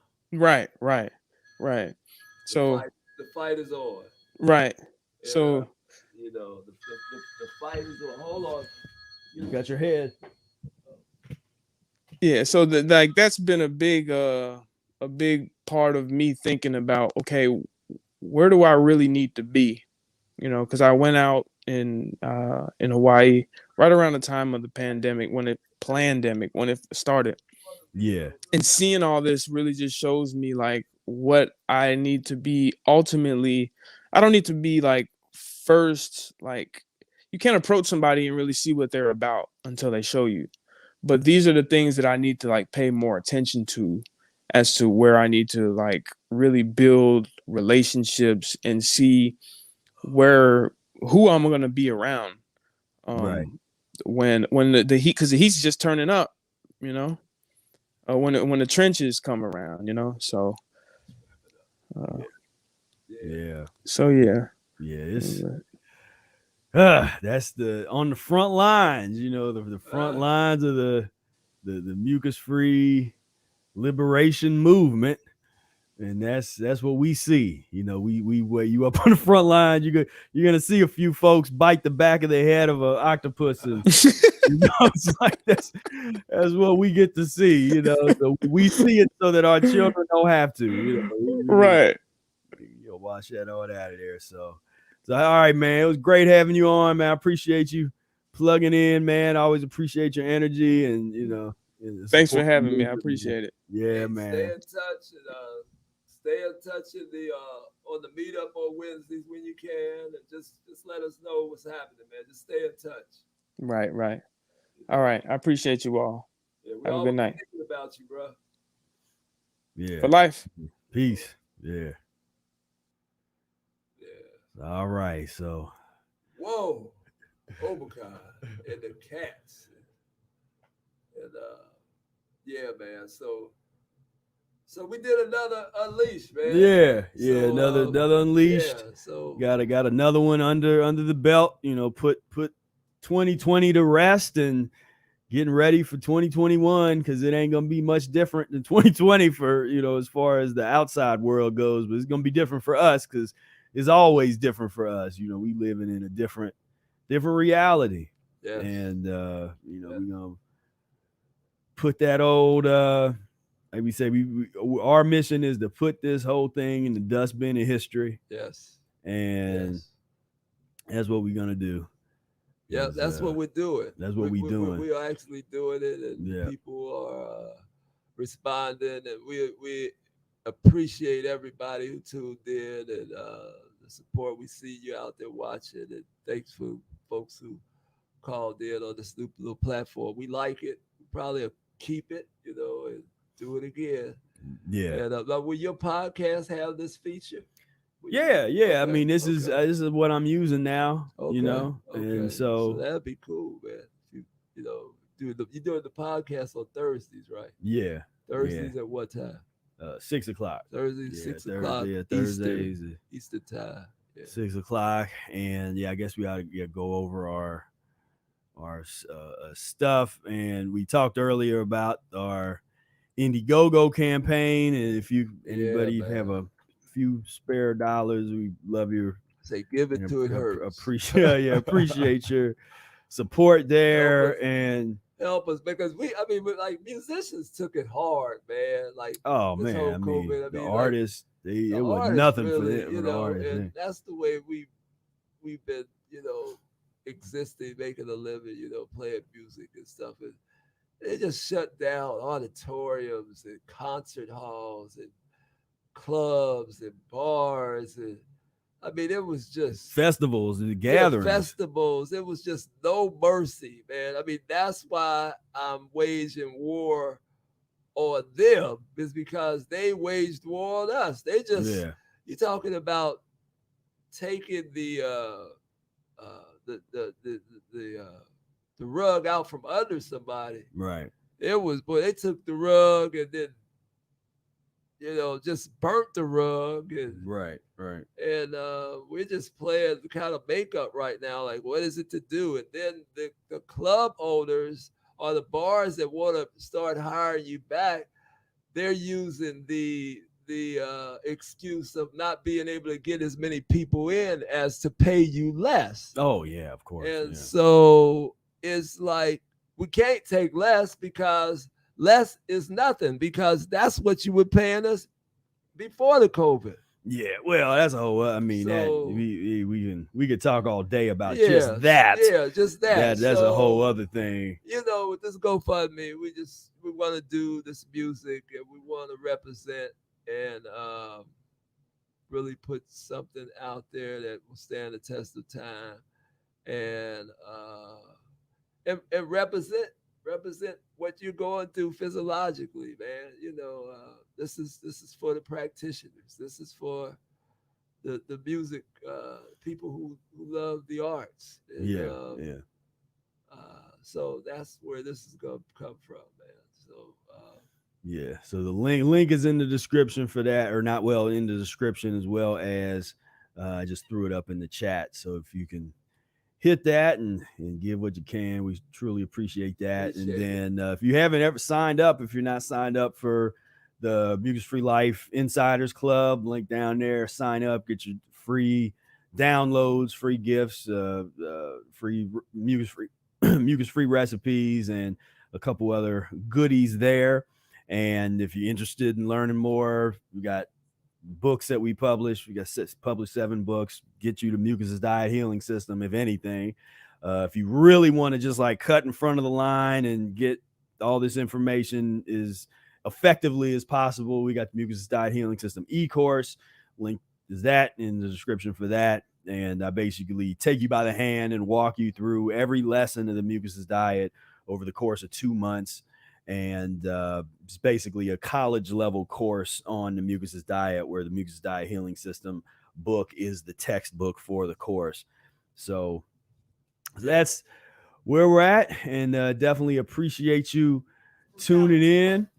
And it's been a lot of fun. We got this final message here. No peace. Come on. No justice. No peace.